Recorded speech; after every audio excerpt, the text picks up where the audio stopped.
तो मेरा नाम जी इंट्रोड्यूस हाले कराया उन्होंने, मेरा नाम अरूज एहसान है तो मैं गवर्नमेंट कॉलेज यूनिवर्सिटी से पढ़ानी हाँ। अज असी इस पैनल च बह के बात गल करांगे कलोनीअलिज्म ते असी सब जानते हैं कि अंग्रेज़ ने सानू बड़ी अरसे तक एक तरह नाल कह सकते हसार च रखिया तो वह हसार मैनू लगता अज भी ख़त्म नहीं होया हाले भी किसी ना किसी तरीके नाल किसी ना किसी जदों असी चीज़ां वेखने तो सानू महसूस होता है कि असी अज भी कॉलोनाइज्ड ही हाँ।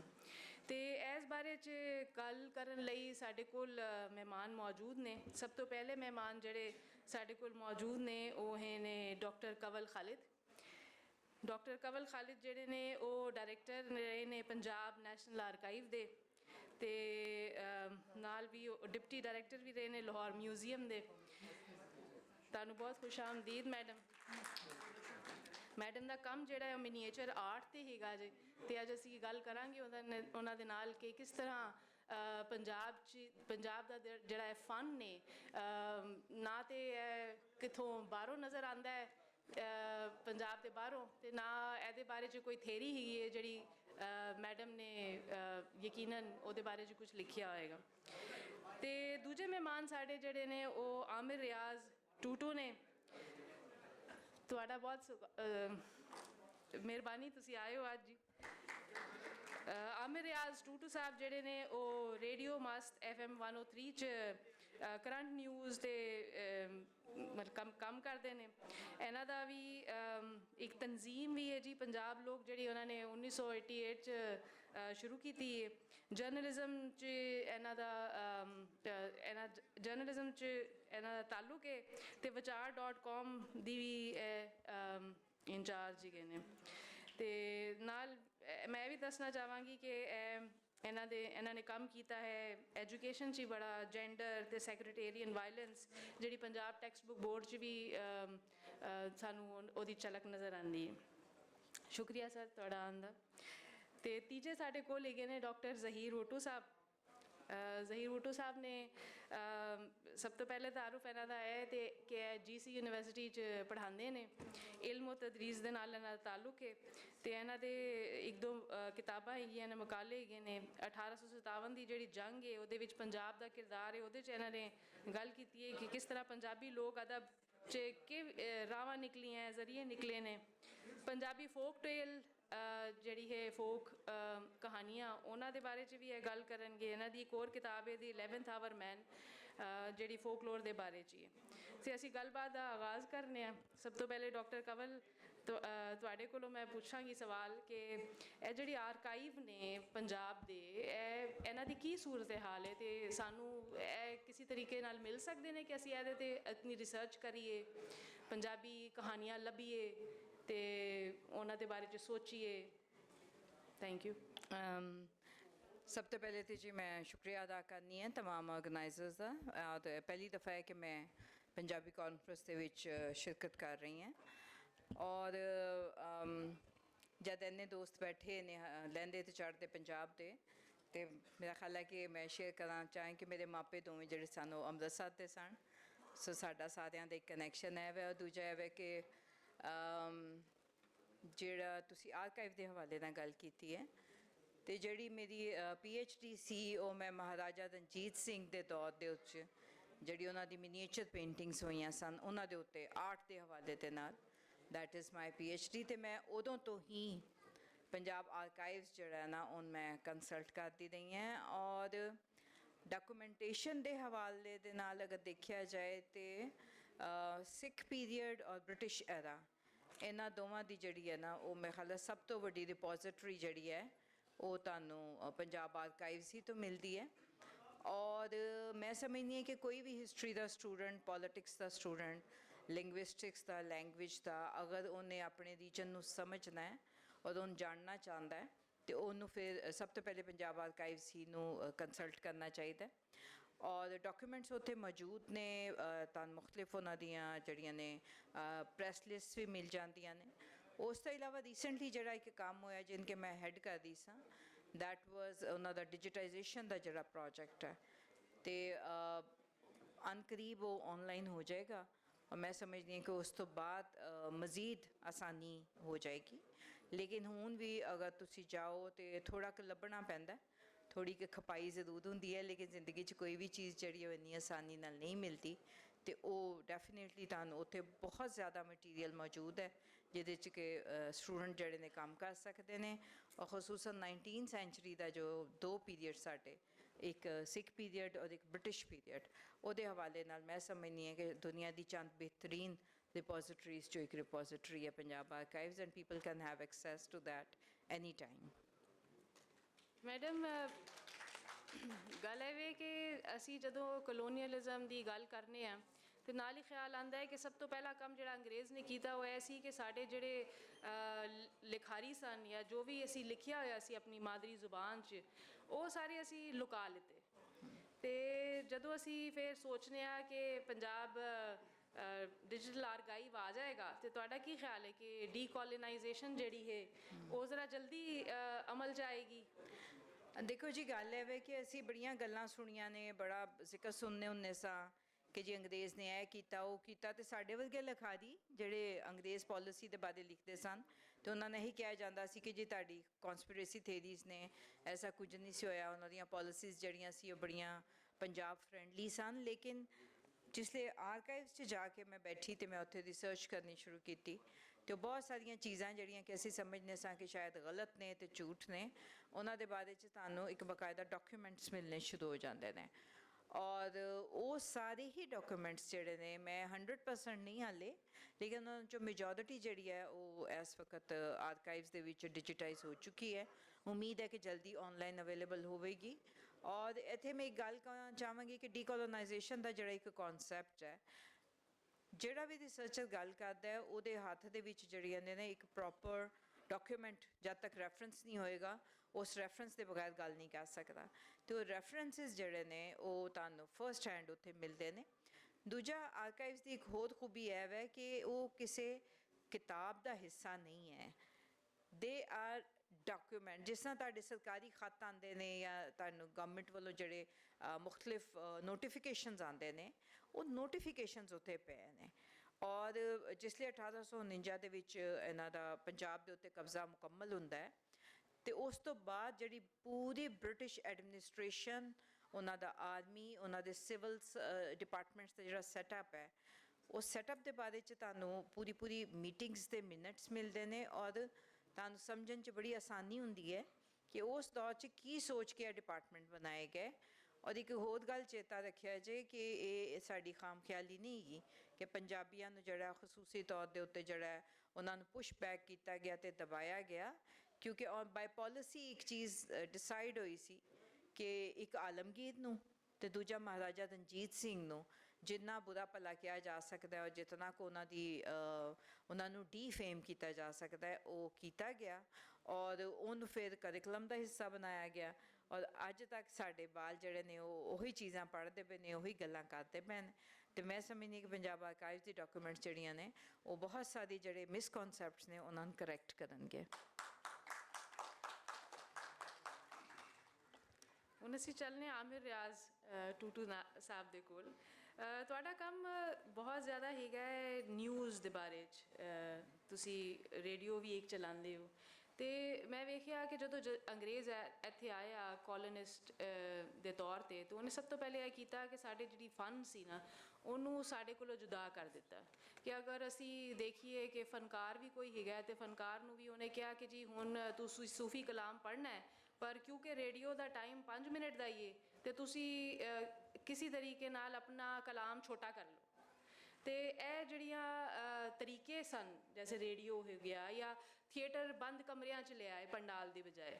ਅਤੇ ਹੁਣ ਜੇ ਤੁਸੀਂ ਹੁਣ ਰੇਡੀਓ 'ਚ ਕੰਮ ਕਰਦੇ ਹੋ, ਅਤੇ ਤੁਹਾਡਾ ਕੀ ਵਿਜ਼ਨ ਹੈ? ਤੁਸੀਂ ਕਿਸ ਤਰ੍ਹਾਂ ਉਹਨੂੰ ਪੰਜਾਬੀਅਤ ਜਾਂ ਵਾਪਸ ਅਸੀਂ ਆਪਣੀ ਹਿਸਟਰੀ ਦੇ ਕੋਲ ਵਾਪਸ ਜਾ ਸਕਦੇ ਹਾਂ? ਕਿਸ ਤਰ੍ਹਾਂ ਉਹ ਵਾਲਾ ਫਨ ਜਿਹੜਾ ਕਲੋਨੀਅਲਿਜ਼ਮ ਦੇ ਦੌਰ ਤੋਂ ਪਹਿਲੇ ਸੀ, ਉਹ ਵਾਪਸ ਇਹ ਮਾਡਰਨ ਡਿਜੀਟਲਾਈਜ਼ਡ ਵਰਲਡ ਦਾ ਹਿੱਸਾ ਬਣ ਸਕਦਾ ਹੈ? ਸ਼ੁਕਰੀਆ ਜੀ। ਗੱਲ ਇਹ ਹੈ ਕਿ ਜਿਹੜੀ ਡੀਕੋਲੋਨਾਈਜੇਸ਼ਨ ਦਾ ਅਮਲ ਹੈ, ਉਹਦੇ ਵਾਸਤੇ ਜ਼ਰੂਰੀ ਹੈ ਕਿ ਤੁਹਾਨੂੰ ਪ੍ਰੀ ਕੋਲੋਨਾਈਜੇਸ਼ਨ ਜਿਹੜਾ ਪੰਜਾਬ ਹੈ ਉਹਦੇ ਮੁਤਲਕ ਪਤਾ ਹੋਏ। ਜੇ ਤੁਹਾਨੂੰ ਇਹ ਪਤਾ ਹੀ ਨਹੀਂ ਹੈਗਾ ਕਿ ਤੁਹਾਡੀ ਸੁਸਾਇਟੀ ਦੀ ਸਟਰੈਂਥ ਔਰ ਉਹਦੇ ਘਾਟੇ ਔਰ ਵਾਧੇ ਕੀ ਹੈਗੇ ਸਨ ਅੰਗਰੇਜ਼ਾਂ ਦੇ ਕਬਜ਼ੇ ਤੋਂ ਪਹਿਲੇ, ਤੇ ਫਿਰ ਤੁਸੀਂ ਕਿਸ ਤਰ੍ਹਾਂ ਡੀਕੋਲੋਨਾਈਜੇਸ਼ਨ ਦਾ ਅਮਲ ਸ਼ੁਰੂ ਕਰ ਸਕਦੇ ਹੋ। ਔਰ ਇਹੀ ਵਾਪਰੀ ਹੈ ਨਾ ਸਿਰਫ ਪਾਕਿਸਤਾਨ ਵਿੱਚ ਬਲਕਿ ਇੰਡੀਆ 'ਚ, ਬੰਗਲਾਦੇਸ਼ 'ਚ, ਇਹ ਤਿੰਨੋਂ ਮੁਲਕ ਜਿਹੜੇ ਹੈਗੇ ਨੇ ਉਹ ਬੁਨਿਆਦੀ ਤੌਰ 'ਤੇ ਇੱਥੇ ਡੀਕੋਲੋਨਾਈਜੇਸ਼ਨ ਦੇ ਨਾਂ ਦੇ ਉੱਤੇ ਵੀ ਮੇਰਾ ਆਪਣਾ ਖਿਆਲ ਹੈ ਕਿ ਕਾਫੀ ਕੰਮ ਖਰਾਬ ਹੋਇਆ ਹੈ। ਹਕੀਕਤ ਇਹ ਹੈਗੀ ਹੈ ਕਿ ਜਿਹੜੇ ਲੋਕਾਂ ਨੇ, ਇੱਕ ਤਾਂ ਅੰਗਰੇਜ਼ ਹੈਗੇ ਸਨ, ਅੰਗਰੇਜ਼ਾਂ ਦੇ ਹਮਾਇਤੀ ਇੱਥੇ ਇੱਕ ਬਹੁਤ ਵੱਡਾ ਟੋਲਾ ਹੈਗਾ ਸੀ, ਉਹਨਾਂ ਨੂੰ ਜਗੀਰਾਂ ਤੋਂ ਲੈ ਕੇ ਹਰ ਚੀਜ਼ ਮਿਲੀ, ਉਹਨਾਂ ਦੇ ਖਾਨਦਾਨ ਅੱਜ ਵੀ ਇੰਡੀਆ, ਪਾਕਿਸਤਾਨ, ਬੰਗਲਾਦੇਸ਼ ਹਰ ਜਗ੍ਹਾ ਤੁਹਾਨੂੰ ਮਿਲਦੇ ਨੇ। ਲੇਕਿਨ ਜਿਨ੍ਹਾਂ ਅੰਗਰੇਜ਼ਾਂ ਦੇ ਖਿਲਾਫ ਸਟਰਗਲ ਕੀਤੀ, ਬੁਨਿਆਦੀ ਤੌਰ 'ਤੇ ਉਹਨਾਂ ਨੇ ਵੀ ਬਹੁਤ ਸਾਰੇ ਅੰਗਰੇਜ਼ਾਂ ਦੇ ਪ੍ਰੋਜੈਕਟ ਹੀ ਚਲਾਏ। ਯਾਨੀ ਉਹਨਾਂ ਨੇ ਬਜ਼ਾਹਿਰ ਤੇ ਅੰਗਰੇਜ਼ ਦੇ ਖਿਲਾਫ ਸਟਰਗਲ ਕੀਤੀ, ਲੇਕਿਨ ਅਗਰ ਕੋਈ ਪੰਜਾਬੀ ਦੀ ਗੱਲ ਨਹੀਂ ਕਰਦਾ ਤੇ ਇਹ ਉਹ ਪ੍ਰੋਜੈਕਟ ਸੀ ਜਿਹੜਾ ਅੰਗਰੇਜ਼ ਬਣਾ ਕੇ ਗਿਆ ਸੀ ਇੱਥੇ। ਕਿ ਉਹਨਾਂ ਨੇ ਇੱਥੇ ਵੁਡਸ ਡਿਸਪੈਚ ਆਇਆ ਸੀ 1854 ਵਿੱਚ, ਤੇ ਉਹਨਾਂ ਨੇ ਉਹਦੇ ਵਿੱਚ ਹੀ ਦੱਸ ਦਿੱਤਾ ਸੀ ਕਿ ਇੱਥੇ ਪੰਜਾਬੀ ਨਹੀਂ ਪੜ੍ਹਾਉਣੀ, ਔਰ ਜਿਹੜੀ ਪੰਜਾਬੀ ਨਹੀਂ ਪੜ੍ਹਾਉਣੀ ਉਹਦੇ ਟਾਰਗੇਟ ਉਹਨਾਂ ਦੀ ਜਿਹੜੀ ਹੈਗਾ ਸੀ ਉਹ ਪੰਜਾਬੀ ਮੁਸਲਮਾਨ ਹੈਗਾ ਸੀ। ਗੁਰਮੁਖੀ ਉਹਨਾਂ ਨੇ ਲਾਈ, ਔਰ ਸਾਡੇ ਲਾਹੌਰ ਦੇ ਵਿੱਚ ਵੀ ਸੈਂਟਰਲ ਮਾਡਲ ਸਕੂਲ ਤੱਕ 1947 ਤੱਕ ਗੁਰਮੁਖੀ ਪੜ੍ਹਾਈ ਜਾਂਦੀ ਸੀ, ਲੇਕਿਨ ਸਿਰਫ ਸਿੱਖਾਂ ਲਈ, ਕਿਉਂਕਿ ਨੈਰੇਟਿਵ ਹੈਗਾ ਸੀ ਕਿ ਇੱਕ ਹਿੰਦੂ ਦੌਰ ਹੈਗਾ, ਇੱਕ ਹਿੰਦੂ ਮੁਸਲਿਮ ਦੌਰ ਹੈਗਾ, ਇੱਕ ਸਿੱਖ ਦੌਰ ਹੈਗਾ। ਹਿੰਦੂ ਔਰ ਮੁਸਲਿਮ ਦੌਰ ਦੀ ਤੇ ਰੁਮੇਲਾ ਥਾਪਰ ਜੀ ਨੇ ਬਹੁਤ ਅੱਛੀ ਗੱਲ ਕੀਤੀ ਸੀ, ਅਗਰ ਤੁਸੀਂ ਉਹਨਾਂ ਨੂੰ ਪੜ੍ਹੋ ਕਿਤਾਬਾਂ ਤੇ ਉਹਨਾਂ ਨੇ ਬਹੁਤ ਅੱਛਾ ਡੀਕਨਸਟਰਕਟ ਕਰਤਾ ਸੀ।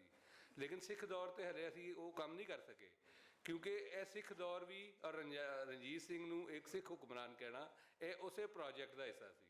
ਔਰ ਪੰਜਾਬੀ ਮੁਸਲਮਾਨ ਨੂੰ ਇਹ ਕਿਹਾ ਗਿਆ ਕਿ ਤੂੰ ਪੰਜਾਬੀ ਨਹੀਂ ਬੋਲਣੀ, ਤੂੰ ਉਰਦੂ ਬੋਲਣੀ ਹੈ। ਇਸੇ ਤਰ੍ਹਾਂ ਹਿੰਦੂਆਂ ਨੂੰ ਇਹ ਕਿਹਾ ਗਿਆ ਹਿੰਦੀ ਨਾਮ ਦੀ ਕੋਈ ਜ਼ਬਾਨ ਨਹੀਂ ਹੈਗੀ ਸੀ, ਉਹਨਾਂ ਨੇ ਕਿਹਾ ਹਿੰਦੀ ਹੈ ਤੇਰੀ ਜ਼ਬਾਨ, ਅੱਜ ਤੋਂ ਹਿੰਦੂਆਂ ਦੀ ਜ਼ਬਾਨ ਹਿੰਦੀ ਹੈ। ਤੇ ਸਿੱਖਾਂ ਨੂੰ ਇਹ ਕਿਹਾ ਗਿਆ ਕਿ ਤੁਹਾਡੀ ਜ਼ਬਾਨ ਪੰਜਾਬੀ ਹੈਗੀ ਹੈ, ਔਰ ਇਹ ਗੁਰਮੁਖੀ ਦੇ ਵਿੱਚ ਲਿਖੀ ਜਾਂਦੀ ਹੈ। ਹਾਲਾਂਕਿ ਸ਼ਾਹਮੁਖੀ ਦੇ ਵਿੱਚ ਸਾਡੇ ਕੋਲ ਬਾਬਾ ਨਾਨਕ ਦਾ ਕਲਾਮ ਸ਼ਾਹਮੁਖੀ 'ਚ ਮਿਲਿਆ, ਪਹਿਲਾਂ ਸਾਡੇ ਕੋਲ ਬਾਬਾ ਫਰੀਦ ਦਾ ਕਲਾਮ ਸ਼ਾਹਮੁਖੀ ਦੇ ਵਿੱਚ ਮਿਲਿਆ, ਔਰ ਬਹੁਤ ਪਹਿਲੇ ਮਿਲਿਆ। ਇਸ ਵਾਸਤੇ ਜਦੋਂ ਅਸੀਂ ਡੀਕੋਲੋਨਾਈਜੇਸ਼ਨ ਦੀ ਗੱਲ ਕਰਨੇ ਆ ਤਾਂ ਸਾਨੂੰ ਇਹ ਦੇਖਣਾ ਪਏਗਾ ਕਿ ਜਿਹੜਾ ਉਹਨਾਂ ਨੇ ਲਾਅ ਬਣਾਇਆ, ਜਿਹੜਾ ਉਹਨਾਂ ਨੇ ਇਹ ਸਾਰਾ ਲਾਅ ਦਾ, ਅਦਾਲਤਾਂ ਦਾ ਸਿਸਟਮ, ਤਾਲੀਮ ਦਾ ਸਿਸਟਮ, ਸਕਾਲਰਸ਼ਿਪ ਦਾ ਸਿਸਟਮ, ਮੀਡੀਆ ਦਾ ਸਿਸਟਮ, ਇਹਨਾਂ ਦੇ ਉੱਤੇ ਉਹਨਾਂ ਨੇ ਜਿਹੜਾ ਸਭ ਤੋਂ ਧੁਰਾ ਬਣਾਇਆ ਜਿਹਦੇ ਨਾਲ ਇਹ ਸਾਰੇ ਸਿਸਟਮ ਖਰਾਬ ਕੀਤੇ, ਉਹ ਸੀ ਤੁਹਾਡੀ ਲੈਂਗੁਏਜਿਸ ਨੂੰ ਖਰਾਬ ਕਰਨ ਦਾ। ਤੁਹਾਡੀ ਸਾਰੀਆਂ ਜ਼ਬਾਨਾਂ ਦੀ ਡਿਕਸ਼ਨਰੀਆਂ ਅੰਗਰੇਜ਼ਾਂ ਨੇ ਬਣਾਈਆਂ ਨੇ, ਕਿਉਂਕਿ ਸਾਡੀ ਰਿਟਨ ਟ੍ਰੈਡੀਸ਼ਨ ਨਹੀਂ ਸੀ, ਸਾਡੀ ਓਰਲ ਟ੍ਰੈਡੀਸ਼ਨ ਜ਼ਿਆਦਾ ਹੈਗੀ ਸੀ। ਅਸੀਂ ਓਰਲ ਗੱਲ ਕਰਨੇ ਹੈਗੇ, ਸਾਨੂੰ ਪੂਰਾ ਕੁਰਾਨ ਸ਼ਰੀਫ ਸਿਰਫ ਯਾਦ ਨਹੀਂ, ਸਾਨੂੰ ਗੀਤਾ ਵੀ ਪੂਰੀ ਯਾਦ ਹੁੰਦੀ ਸੀ, ਸਾਨੂੰ ਹੀਰ ਪੂਰੀ ਯਾਦ ਹੁੰਦੀ ਸੀ। ਹੀਰ ਨੂੰ ਤੁਸੀਂ ਦੇਖ ਕੇ ਪਰੇਸ਼ਾਨ ਹੋ ਜਾਓਗੇ, ਇੰਨੀ ਵੱਡੀ ਕਿਤਾਬ, ਲੋਕਾਂ ਨੂੰ ਜ਼ਬਾਨੀ ਯਾਦ ਹੁੰਦੀ ਸੀ ਸਾਰੀ। ਇਹ ਜ਼ਬਾਨੀ ਇਲਮ ਨੂੰ ਜਦੋਂ ਰਾਈਟਿੰਗ ਦੇ ਵਿੱਚ ਤੁਸੀਂ ਲੈ ਕੇ ਗਏ ਤੇ ਪਹਿਲਾ ਜ਼ੁਲਮ ਉਸ ਲਈ ਕੀਤਾ ਕਿ ਤੁਸੀਂ ਜ਼ਬਾਨੀ ਇਲਮ ਨੂੰ ਖਤਮ ਕਰਨਾ ਸ਼ੁਰੂ ਕਰਤਾ। ਉਹ ਸਾਰਾ ਕੁਝ ਨਹੀਂ ਰਾਈਟਿੰਗ ਦੇ ਵਿੱਚ ਆਇਆ, ਉਹਦੇ ਜੋ ਉਹਨਾਂ ਨੂੰ ਸੂਟ ਕਰਦਾ ਸੀ ਆਇਆ। ਸੋ ਅਸੀਂ ਇਹ ਕਹਿ ਸਕਦੇ ਹਾਂ ਕਿ ਅਸੀਂ 150 ਸਾਲ ਦੇ ਵਿੱਚ ਅਸੀਂ ਜਿਹੜੀ ਪ੍ਰੋਡਕਟ ਹੈਗੀ ਹੈ, ਇੰਡੀਆ ਹੋਏ, ਪਾਕਿਸਤਾਨ ਹੋਏ, ਬੰਗਲਾਦੇਸ਼ ਹੋਏ, ਇਹ ਸਾਰੇ ਪ੍ਰੋਡਕਟ ਹੈਗੇ ਨੇ ਉਸੇ ਸਾਰੇ ਪ੍ਰੋਜੈਕਟ ਦੀ ਜਿਹੜੀ ਅੰਗਰੇਜ਼ਾਂ ਨੇ ਚਲਾਇਆ। ਅਗਰ ਅਸੀਂ ਇਸ ਨੂੰ ਦੁਬਾਰਾ ਤੋਂ ਦੇਖਣਾ ਚਾਹੁੰਦੇ ਹਾਂ ਤਾਂ ਸਾਨੂੰ ਆਪਣੀ ਓਰਲ ਟ੍ਰੈਡੀਸ਼ਨ ਨਾਲ ਦੇਖਣਾ ਪਏਗਾ, ਔਰ ਸਾਨੂੰ ਕਮ ਅਜ਼ ਕਮ ਸੰਸਕ੍ਰਿਤ ਔਰ ਅਰਬੀ, ਫਾਰਸੀ ਔਰ ਟਰਕਿਸ਼ ਜ਼ਬਾਨਾਂ ਦੇ ਵਿੱਚ ਜੋ ਸਾਡੇ ਮੁਤਲਕ ਲਿਖਿਆ ਗਿਆ ਅੰਗਰੇਜ਼ਾਂ ਤੋਂ ਪਹਿਲੇ, ਫਿਰ ਜਾ ਕੇ ਸਾਨੂੰ ਕੁਝ ਮਿਲੇਗਾ। ਮਹਿਜ਼ ਅੰਗਰੇਜ਼ੀਆਂ ਪੜ੍ਹਨ ਦੇ ਨਾਲ ਅਸੀਂ ਡੀਕਨਸਟਰਕਸ਼ਨ ਨਹੀਂ ਕਰ ਸਕਦੇ, ਅੰਗਰੇਜ਼ੀ ਦੇ ਵਿੱਚ ਨਹੀਂ ਹੋ ਸਕਦੀ। ਤੁਹਾਨੂੰ ਪੜ੍ਹਨਾ ਪਏਗਾ ਕਿ ਜਰਮਨਾਂ ਨੇ ਤੁਹਾਡੇ ਮੁਤਲਕ 17ਵੀਂ ਸੈਂਚੁਰੀ 'ਚ ਕੀ ਕਿਹਾ ਸੀ। ਮੈਂ ਇੱਕ ਪੁਰਤਗਾਲੀਆਂ ਦੀ ਕਿਤਾਬ ਹੈ, ਉਹ 1538 ਦੀ ਹੈਗੀ ਹੈ, ਜਿਹੜੇ ਪੁਰਤਗਾਲੀ ਆਏ ਉਹਨਾਂ ਨੇ ਕਿਤਾਬ ਲਿਖੀ ਪੰਜਾਬ ਦੇ ਬਾਰੇ। ਧਰਤੀ ਪੰਜ ਦਰਿਆਈ ਦਾ ਜ਼ਿਕਰ ਤੁਸੀਂ ਦੇਖੋ, ਇਹ ਬਾਕੀ ਸੂਬੇ ਪਾਕਿਸਤਾਨ ਦੇ ਨਹੀਂ ਕਹਿ ਸਕਦੇ। ਧਰਤੀ ਪੰਜ ਦਰਿਆਈ ਦਾ ਜ਼ਿਕਰ ਤੁਹਾਨੂੰ ਰਾਮਾਇਣ ਦੇ ਵਿੱਚ ਮਿਲਦਾ ਹੈ। ਰਾਮਾਇਣ ਦੇ ਵਿੱਚ ਲਿਖਿਆ ਹੈ ਕਿ ਅਸੀਂ ਜਦੋਂ ਪਹਿਲਵੀਆਂ ਦੇ ਦੇਸ਼ ਤੋਂ ਉੱਡੇ ਤੇ ਅਸੀਂ ਧਰਤੀ ਪੰਜ ਦਰਿਆਈ ਦੇ ਵਿੱਚ ਆਏ। ਗ੍ਰੀਕਸ ਨੇ ਕਿਹਾ ਕਿ ਇਹ ਪੈਂਟਾਪੋਟਾਮੀ ਹੈ, ਯਾਨੀ ਪੰਜ ਦਰਿਆਵਾਂ ਦੀ ਸਰਜ਼ਮੀਨ ਹੈ, ਤੇ ਉਹਦੇ ਵਿੱਚ ਸਿੰਧ ਵੀ ਹੈਗਾ ਸੀ ਸ਼ਾਮਲ। ਸੋ ਮਤਲਬ ਹੈ ਕਿ ਤੁਹਾਨੂੰ ਪੰਜਾਬ ਦਾ, ਸਾਡੇ ਇੱਥੇ ਤਾਂ ਕਹਿੰਦੇ ਨੇ ਜੀ ਪੰਜਾਬ ਦਾ ਨਾਂ ਹੀ ਜਿਹੜਾ ਹੈਗਾ ਫਾਰਸੀ ਦੇ ਵਿੱਚ ਹੈਗਾ ਤੇ ਮੁਗਲਾਂ ਦੇ ਦੌਰ 'ਚ ਰੱਖਿਆ ਗਿਆ, ਪਤਾ ਚੱਲਿਆ ਗ੍ਰੀਕਸ ਨੇ ਵੀ ਕਿਹਾ ਸੀ। ਇਸੇ ਤਰ੍ਹਾਂ ਪੁਰਾਣੀ ਕਿਤਾਬਾਂ ਦੇ ਅੰਦਰ ਤੁਹਾਨੂੰ ਪੰਜ ਦਾ ਜ਼ਿਕਰ ਵੀ ਮਿਲਦਾ ਹੈ। ਸੋ ਅਗਰ ਤੁਸੀਂ ਆਪਣੇ ਇਲਾਕੇ ਨੂੰ ਜਾਣਨਾ ਚਾਹੁੰਦੇ ਹੋ, ਸਮਝਣਾ ਚਾਹੁੰਦੇ ਹੋ, ਤੇ ਤੁਹਾਨੂੰ ਇਹ ਮੌਜੂਦ ਤੁਹਾਡੀ ਜਿਹੜੀ ਸਕਾਲਰਸ਼ਿਪ ਹੈ ਉਸ ਤੋਂ ਥੋੜ੍ਹਾ ਜਿਹਾ ਪਿੱਛੇ ਹਟਣਾ ਪਏਗਾ। ਔਰ ਉਹ ਮਹਿਜ਼ ਤੁਸੀਂ ਦੇਖੋ, ਤੁਹਾਡੇ ਬਹੁਤ ਸਾਰੀ ਕਿਤਾਬਾਂ ਐਸੀਆਂ ਨੇ ਕਿ ਜਿਨ੍ਹਾਂ ਦਾ ਉਹਨਾਂ ਨੇ ਤਰਜਮਾ ਹੀ ਨਹੀਂ ਕੀਤਾ ਹੈਗਾ ਅੰਗਰੇਜ਼ਾਂ ਨੇ। ਤੁਸੀਂ ਕੋਈ ਐਸੇ ਇਦਾਰੇ ਨਹੀਂ ਬਣਾਏ ਕਿ ਜਿਹੜੇ ਉਹਨੂੰ ਤਰਜਮਾ ਕਰ ਦੇਣ। ਇਹ ਜਿਹੜੀ ਆਰਕਾਈਵ ਦੀ ਗੱਲ ਕਰ ਰਹੇ ਨੇ, ਇਹ ਆਰਕਾਈਵ ਦੀ ਗੱਲ ਜਿਹੜੀ ਹੈ ਬਹੁਤ ਅਹਿਮ ਹੈ। ਤੁਹਾਡੀ ਯੂਨੀਵਰਸਿਟੀਆਂ ਨੂੰ ਇਹਦੇ ਨਾਲ ਜੋੜਨਾ ਚਾਹੀਦਾ ਸੀ, ਔਰ ਉਸ ਇਲਮ ਦੇ ਉੱਤੇ ਤੁਹਾਡੇ ਇਹ ਜਿਹੜੇ ਤੁਸੀਂ 2 ਨੰਬਰ ਕਿਸਮ ਦੀ PhDਆਂ ਕਰਾਉਂਦੇ ਫਿਰਦੇ ਹੋ, ਇਹਦੀ ਕੋਈ ਜ਼ਰੂਰਤ ਨਹੀਂ ਹੈਗੀ ਸੀ। ਤੁਹਾਨੂੰ ਉਹ PhDs ਕਰਾਉਣੀ ਸਨ ਕਿ ਜਿਹੜੀਆਂ ਇਹਨਾਂ ਆਰਕਾਈਵ ਦੇ ਵਿੱਚੋਂ ਡਾਕੂਮੈਂਟ ਨਿਕਲੇ।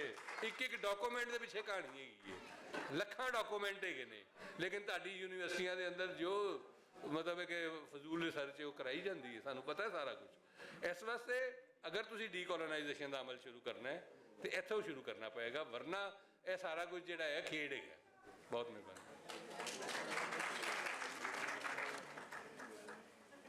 ਅੱਛਾ, ਮੇਰੀ ਆਵਾਜ਼ ਬਾਹਰ ਵੀ ਜਾ ਰਹੀ ਤੇ ਅੰਦਰ ਵੀ। 9232 ਚਿੱਟੀ ਕਰੋਲਾ ਗੱਡੀ ਹੈ, ਉਹਦੀ ਵਜ੍ਹਾ ਨਾਲ ਕੋਈ ਲੋਕ ਫਸੇ, ਉਹਨਾਂ ਦੀ ਗੱਡੀ ਨਿਕਲਣੀ ਹੈ।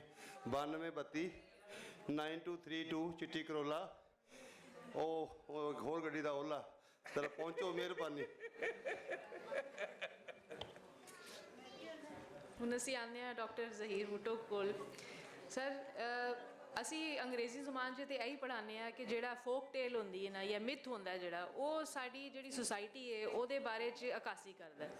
ਤੇ ਸਭ ਤੋਂ ਪਹਿਲੇ ਮੈਨੂੰ ਲੱਗਦਾ ਹੈ ਕਿ ਅੰਗਰੇਜ਼ ਨੇ ਇਸ ਤਰਫੋਂ ਵੀ ਸਾਡੇ ਤੇ ਕਬਜ਼ਾ ਕੀਤਾ ਕਿ ਹੁਣ ਸਾਡੇ ਬੱਚੇ ਨੂੰ ਪਤਾ ਹੈ ਕਿ ਸਿੰਡਰੈਲਾ ਕੌਣ ਹੈ ਤੇ ਸਨੋ ਵਾਈਟ ਕੌਣ ਹੈ, ਪਰ ਸਾਡੇ ਕਿਸੇ ਬੱਚੇ ਨੂੰ ਇਹ ਨਹੀਂ ਪਤਾ ਹੋਏਗਾ ਹੀਰ 'ਚ ਕੀ ਹੋਇਆ, ਜਾਂ ਸੱਸੀ ਕੌਣ ਸੀ, ਜਾਂ ਹੋਰ ਮਤਲਬ ਇਸ ਤਰ੍ਹਾਂ ਦੇ ਬਹੁਤ ਸਾਰੇ ਕਿਰਦਾਰ ਹੁੰਦੇ। ਤੁਹਾਡਾ ਕੰਮ ਇਹਦੇ ਤੇ ਹੀ ਹੈ। ਤੇ ਤੁਸੀਂ ਕੀ ਸਮਝਦੇ ਹੋ ਕਿ ਇਹ ਸਾਰੀ ਜਿਹੜੀ ਫੋਕ ਟੇਲਸ ਨੇ, ਇਹ ਕਿਸ ਤਰੀਕੇ ਨਾਲ ਵਾਪਸ ਅਸੀਂ ਆਪਣੇ ਬੱਚਿਆਂ ਨਾਲ ਪਹੁੰਚਾ ਸਕਦੇ ਹਾਂ? ਜੀ ਸ਼ੁਕਰੀਆ।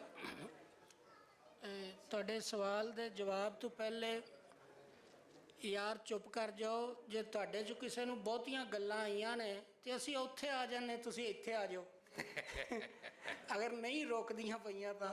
ਅਦਰਵਾਈਜ਼ ਇਹ ਹੈ ਕਿ ਕੋਈ 10 ਮਿੰਟ ਬੈਠੇ ਹੋ ਤਾਂ ਚੁੱਪ ਕਰ ਜਾਓ।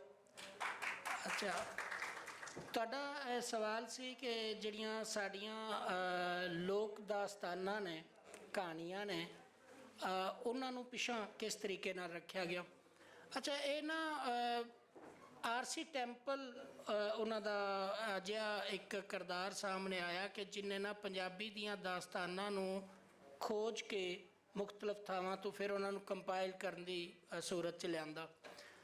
ਅੱਛਾ, ਗੱਲ ਹੋਈ ਜਿਹੜੀ ਆਮਰ ਰਿਆਜ਼ ਸਾਹਿਬ ਕਰਦੇ ਪਏ ਸਨ ਕਿ ਆਰਸੀ ਟੈਂਪਲ ਦੇ ਕੀਤੇ ਹੋਏ ਕੰਮ ਨੂੰ ਜਾਂ ਨਾਲ ਜਿਹੜੀ ਸਾਡੇ ਕਬੀਲਿਆਂ ਦੀਆਂ ਮੁਖਤਲਿਫ ਤਾਰੀਖਾਂ ਨੂੰ ਇਕੱਠਾ ਕੀਤਾ ਗਿਆ ਹੈ, ਸਾਡੇ ਅਖਾਣਾਂ ਨੂੰ ਇਕੱਠਾ ਕੀਤਾ ਗਿਆ ਹੈ, ਜੇ ਉਹਨੂੰ ਥੋੜ੍ਹਾ ਜਿਹਾ ਨੀਝ ਨਾਲ ਵੇਖੋ ਨਾ ਤੇ ਉਹਦੇ ਵਿੱਚ ਵੀ ਬੜੇ ਟੈਕਟਸ ਵਰਤੇ ਗਏ ਨੇ ਕਿ ਕਿਹੜੀ ਕਹਾਣੀ ਲਿਆਵਣੀ ਹੈ ਤੇ ਕਿਹੜੀ ਕੱਢਣੀ ਹੈ। ਇਹ ਉਹਨਾਂ ਬੜਾ ਖਿਆਲ ਕੀਤਾ ਹੈ। ਮਸਲਨ ਇੱਕ ਤਾਂ ਉਹਨਾਂ ਦਿਬਾਚਿਆਂ ਦੇ ਵਿੱਚ ਬਕਾਇਦਾ ਕਿਹਾ ਹੈ ਕਿ ਇਹ ਕਹਾਣੀਆਂ ਅਸੀਂ ਆਮ ਪਿੰਡ ਦੇ ਬੰਦਿਆਂ ਕੋਲ ਇਕੱਠੀਆਂ ਕੀਤੀਆਂ ਜਿਹੜੀਆਂ ਕਿ ਥੋੜ੍ਹੀ ਜਿਹੀ ਅਫੀਮ, ਪੋਸਤ, ਇਹਨਾਂ ਸ਼ੈਵਾਂ ਉੱਤੇ ਸਾਨੂੰ ਦੇ ਦਿੰਦੇ ਸਨ। ਸੋ ਪਹਿਲਾਂ ਤਾਂ ਇਹ ਹੈ ਕਿ ਜਿਹੜਾ ਪ੍ਰਾਇਮਰੀ ਰੈਫਰੈਂਸ ਸੀ ਉਹਨਾਂ ਦੇ ਕੋਲ, ਉਹਨੂੰ ਮਸ਼ਕੂਕ ਕਰਨ ਦੇ ਲਈ ਕਿ ਉਹ ਇੱਕ ਬਸ ਇੰਝ ਹੀ ਸਨ, ਕੋਈ ਵੀ ਸ਼ੈ ਸਾਨੂੰ ਦੇ ਦਿੰਦੇ ਆਏ ਔਰ ਅਸੀਂ ਉਹਨਾਂ ਨੂੰ ਫਿਰ ਇਕੱਠਾ ਕਰਦੇ ਆਏ। ਅੱਛਾ, ਦੂਸਰੀ ਗੱਲ ਉਹਦੇ ਉੱਤੇ ਇਹ ਕਿ ਜਿਹੜਾ ਬੰਦਾ ਕੰਮ ਕਰਾਉਣ ਵਾਲਾ ਹੈ ਉਹ ਬੋਲੀ ਨੂੰ ਉਸ ਸਤ੍ਹਾ 'ਤੇ ਜਾ ਕੇ, ਬੇਸ਼ੱਕ ਉਹਨੇ ਪੰਜਾਬੀ ਸਿੱਖੀ, ਪਰ ਉਸ ਸਤ੍ਹਾ 'ਤੇ ਨਹੀਂ ਸਿੱਖ ਸਕਦਾ ਸੀ ਜਿਸ ਸਤ੍ਹਾ ਦੇ ਉੱਤੇ ਇੱਕ ਲੋਕਲ ਬੰਦਾ ਉਹਨਾਂ ਕਹਾਣੀਆਂ ਦੀ ਔਰ ਉਹਨਾਂ ਦੀ ਮਿਠਾਸ ਨੂੰ ਸਮਝਦਾ ਸੀ। ਅੱਛਾ, ਤੀਜੀ ਗੱਲ, ਉਹਦੇ ਵਿੱਚ ਕਹਾਣੀਆਂ ਜ਼ਿਆਦਾਤਰ ਉਹ ਲਈਆਂ ਗਈਆਂ ਨੇ ਮਿਥ। ਇਹਦੇ ਉੱਤੇ ਤਾਂ ਖੁਦ ਮੈਂ ਮਤਲਬ ਇਸ ਪੁਆਇੰਟ ਆਫ ਵਿਊ ਨਾਲ ਮੰਨਣਾ ਮੈਨੂੰ ਕਿ ਮਿਥ ਕਿਸੇ ਵੀ ਥਾਂ ਦੀ ਬਹੁਤ ਮੋਤਬਰ ਹੁੰਦੀ ਹੈ ਔਰ ਜ਼ਬਾਨ ਨੂੰ ਮਿਥ ਦੇ ਵਿੱਚੋਂ ਅਲਾਮਤਾਂ ਦੇ ਰਾਹੀਂ ਤਾਕਤ ਮਿਲਦੀ ਹੈ, ਜਿਹੜੀ ਕਿ ਕਿਸੇ ਜ਼ਬਾਨ ਮਿਸਰੇ ਦੇ ਅੰਦਰ ਜਿਹੜਾ ਸੱਤ ਹੁੰਦਾ ਹੈ, ਅਰਕ ਹੁੰਦਾ ਹੈ, ਉਸ ਮਿਥ ਦੇ ਰਾਹੀਂ ਆ ਰਿਹਾ ਹੁੰਦਾ ਹੈ। ਲੇਕਿਨ ਉਹ ਕਹਾਣੀਆਂ ਦੀ ਚੋਣ ਕਰਨ ਦੇ ਵਿੱਚ ਔਰ ਉਹਨਾਂ ਨੂੰ ਸਿਲੈਕਟ ਕਰਨ ਦੇ ਵਿੱਚ ਸਪੈਸ਼ਲੀ ਉਹ ਕਹਾਣੀਆਂ ਲਈਆਂ ਨੇ ਜਿਹੜੀਆਂ ਕਿ ਬਾਅਦ 'ਚ ਜਿਹਨੂੰ ਸਾਇੰਸ ਜਿਹੜੀ ਹੈ ਨਾ ਉਹ ਕੋਈ ਆਪਣੇ ਇਲਮ ਉੱਤੇ ਨਥਾਰ ਨਾ ਸਕੇ। ਸਾਡੇ ਕੋਲ ਵੈਲਿਊਜ਼ ਦੀਆਂ ਕਿਰਦਾਰ ਜਿੰਨੇ ਵੀ ਹੈਗੇ ਸਨ ਉਹਨਾਂ ਨੂੰ ਸ਼ਾਮਲ ਨਹੀਂ ਕੀਤਾ ਗਿਆ। ਅੱਛਾ, ਸਾਡੇ ਕੋਲ ਐਸੇ ਕਿਰਦਾਰ ਜਿਨ੍ਹਾਂ ਕੋ ਬਹੁਤ ਰੈਜ਼ਿਸਟ ਕੀਤਾ ਆਪਣੇ ਵੇਲੇ ਦੇ ਅੰਦਰ, ਉਹਨਾਂ ਨੂੰ ਇੱਕ ਤਾਂ ਉਹਨਾਂ ਨੂੰ ਡੀਫੇਮ ਕਰਕੇ ਜੇ ਸ਼ਾਮਲ ਕੀਤਾ ਗਿਆ ਤਾਂ ਕੀਤਾ ਗਿਆ। ਸਿਰਫ ਉਹ ਕਹਾਣੀਆਂ ਕੀਤੀਆਂ ਗਈਆਂ ਨੇ ਜਿਨ੍ਹਾਂ ਦੇ ਕੋਈ ਮਾਵਰਾਈ ਸੂਰਤ ਦੀਆਂ ਦਾਸਤਾਨਾਂ ਸਨ ਔਰ ਫਿਰ ਨਾਲ ਉਹਨਾਂ ਦੇ ਉੱਤੇ ਕਮੈਂਟ ਦੀ ਸੂਰਤ 'ਚ ਉਹਨਾਂ ਨੂੰ ਖਰਾਬ ਵੀ ਕੀਤਾ ਗਿਆ। ਅੱਛਾ, ਇਸ ਤੋਂ ਬਾਅਦ ਇੱਕ ਉਹਨਾਂ ਜਿਹੜੀ ਫਰਿਸ਼ਤ ਦਿੱਤੀ ਹੋਈ ਸੀ ਆਪਣੀ ਅਗਲੀਆਂ ਕਿਤਾਬਾਂ ਦੀ ਸੂਰਤ ਦੇ ਵਿੱਚ, ਉਹ ਫਰਿਸ਼ਤ ਵੀ ਮੌਜੂਦ ਹੈ। ਉਹ ਕਹਾਣੀਆਂ ਜਿਹੜੀਆਂ ਇਕੱਠੀਆਂ ਕੀਤੀਆਂ ਹੋਈਆਂ ਨੇ ਉਹ ਉਸ ਆਖਰੀ ਜਿਲਦ ਦੇ ਲਈ ਰੱਖੀਆਂ ਹੋਈਆਂ ਨੇ ਜਿਹੜੀ ਕਿ ਛਾਪੀ ਨਹੀਂ। ਅੱਛਾ, ਅਗਲੀ ਗੱਲ ਸੀ ਕਿ ਉਹਦੀ ਹਕਾਇਤ ਪੰਜਾਬ ਦੇ ਤੌਰ 'ਤੇ ਫਿਰ ਉਹਦਾ ਉਰਦੂ ਦੇ ਵਿੱਚ ਟਰਾਂਸਲੇਸ਼ਨ ਹੋਈ, ਔਰ ਉਸ ਟਰਾਂਸਲੇਸ਼ਨ ਦੇ ਉੱਤੇ ਵੀ ਤੁਹਾਨੂੰ ਵੇਖਿਆ ਪਤਾ ਲੱਗੇਗਾ ਕਿ ਜਦੋਂ ਦੂਜੇ ਹੱਥ 'ਚ ਆਈ, ਔਰ ਦੂਜਾ ਹੱਥ ਫਿਰ ਉਹ ਹੀ ਸੀ ਜਿਹੜਾ ਕਿ ਕਲੋਨਾਈਜ਼ਰ ਦੀ ਉਂਗਲ ਫੜ ਕੇ ਆਇਆ ਸੀ, ਤੇ ਫਿਰ ਰਹੀ ਕਈ ਕਸਰ ਜਿਹੜੀ ਹੈ ਉਹ ਉਹਨੇ ਕੱਢ ਛੱਡੀ। ਸੋ ਸਾਡੇ ਕੋਲ ਦੇਖੋ ਹੀਰ ਇੱਕ ਕਰੈਕਟਰ, ਇੱਕ ਸਿੰਬਲ ਹੈ ਪੂਰੇ ਪੰਜਾਬ ਦਾ। ਅੱਛਾ, ਅਗਰ ਹੀਰ ਦਾ ਕਨਸੈਪਟ ਪੂਰਾ ਲੈਂਦੇ ਹੋ ਤੇ ਉਹ ਵਾਰਿਸ ਸ਼ਾਹ ਨੇ ਉਹਨੂੰ ਠੀਕ ਹੈ ਆਪਣੇ ਹਵਾਲੇ ਦੇ ਨਾਲ, ਜਿਸ ਤਰ੍ਹਾਂ ਕੋਈ ਬੰਦਾ ਡਰਾਮਾ ਦੀ ਸੂਰਤ 'ਚ ਲਿਆਉਂਦਾ ਹੈ ਤਾਂ ਉਹਨੇ ਚੀਜ਼ਾਂ ਆਪਣੇ ਕੋਲ ਵੀ ਐਡ ਕਰਨੀਆਂ ਹੁੰਦੀਆਂ ਨੇ, ਲੇਕਿਨ ਐਸ ਸੱਚ ਤੇ ਉਹ ਪੰਜਾਬ ਦੀ ਇੱਕ ਤਾਕਤ ਦਾ ਕਰੈਕਟਰ ਹੈ ਜਿਹੜੀ ਮਤਲਬ ਦਮੋਦਰ ਦੀ ਹੀਰ ਦਾ ਇੱਕ ਮਿਸਰਾ ਮੈਂ ਲਵਾਂ ਔਰ ਇੱਕ ਵਾਰਿਸ ਦਾ ਲਵਾਂ ਤੇ ਉਹਦੇ ਅੰਦਰ ਜਿਹੜੀ ਉਹ ਤਾਕਤ ਮੌਜੂਦ ਸੀ।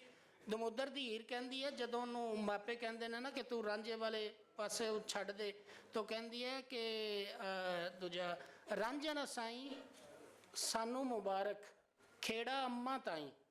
ਵੀ ਖੇੜਾ ਹੁਣ ਤੁਸੀਂ ਆਪ ਹੀ ਸਮਝ ਗਏ ਹੋ, ਮੇਰੇ ਖਿਆਲ ਇਹਦੀ ਵਜ਼ਾਹਤ ਨਹੀਂ ਹੈਗੀ ਕਿ ਉਹਦੇ ਵਿੱਚ ਜਿਹੜੀ ਤਾਕਤ ਮੌਜੂਦ ਸੀ ਉਸ ਕਰੈਕਟਰ ਦੇ ਅੰਦਰ, ਇਹ ਸਾਰਾ ਕੁਝ ਸਾਨੂੰ ਫੋਕ 'ਚੋਂ ਮਿਲਦਾ ਪਿਆ ਸੀ। ਇਹ ਸਾਰਾ ਕੁਝ ਸਾਨੂੰ ਇਹ ਧਰਤੀ, ਇਹ ਮਿੱਟੀ ਔਰ ਇਹਦੇ ਪਿੱਛੇ ਹਜ਼ਾਰਾਂ ਸਾਲ ਦੀ ਜਿਹੜੀ ਟ੍ਰੈਡੀਸ਼ਨ ਸੀ ਉਹ ਜੁੜੀ ਹੋਈ ਸੀ, ਜਿਹੜਾ ਕਰੈਕਟਰ ਦੇ ਅੰਦਰ ਤਾਕਤ ਭਰਦਾ ਸੀ ਔਰ ਉਹ ਫਿਰ ਕਰੈਕਟਰ ਸਾਡੇ 'ਚ ਖਲੋ ਸਕਦਾ ਸੀ।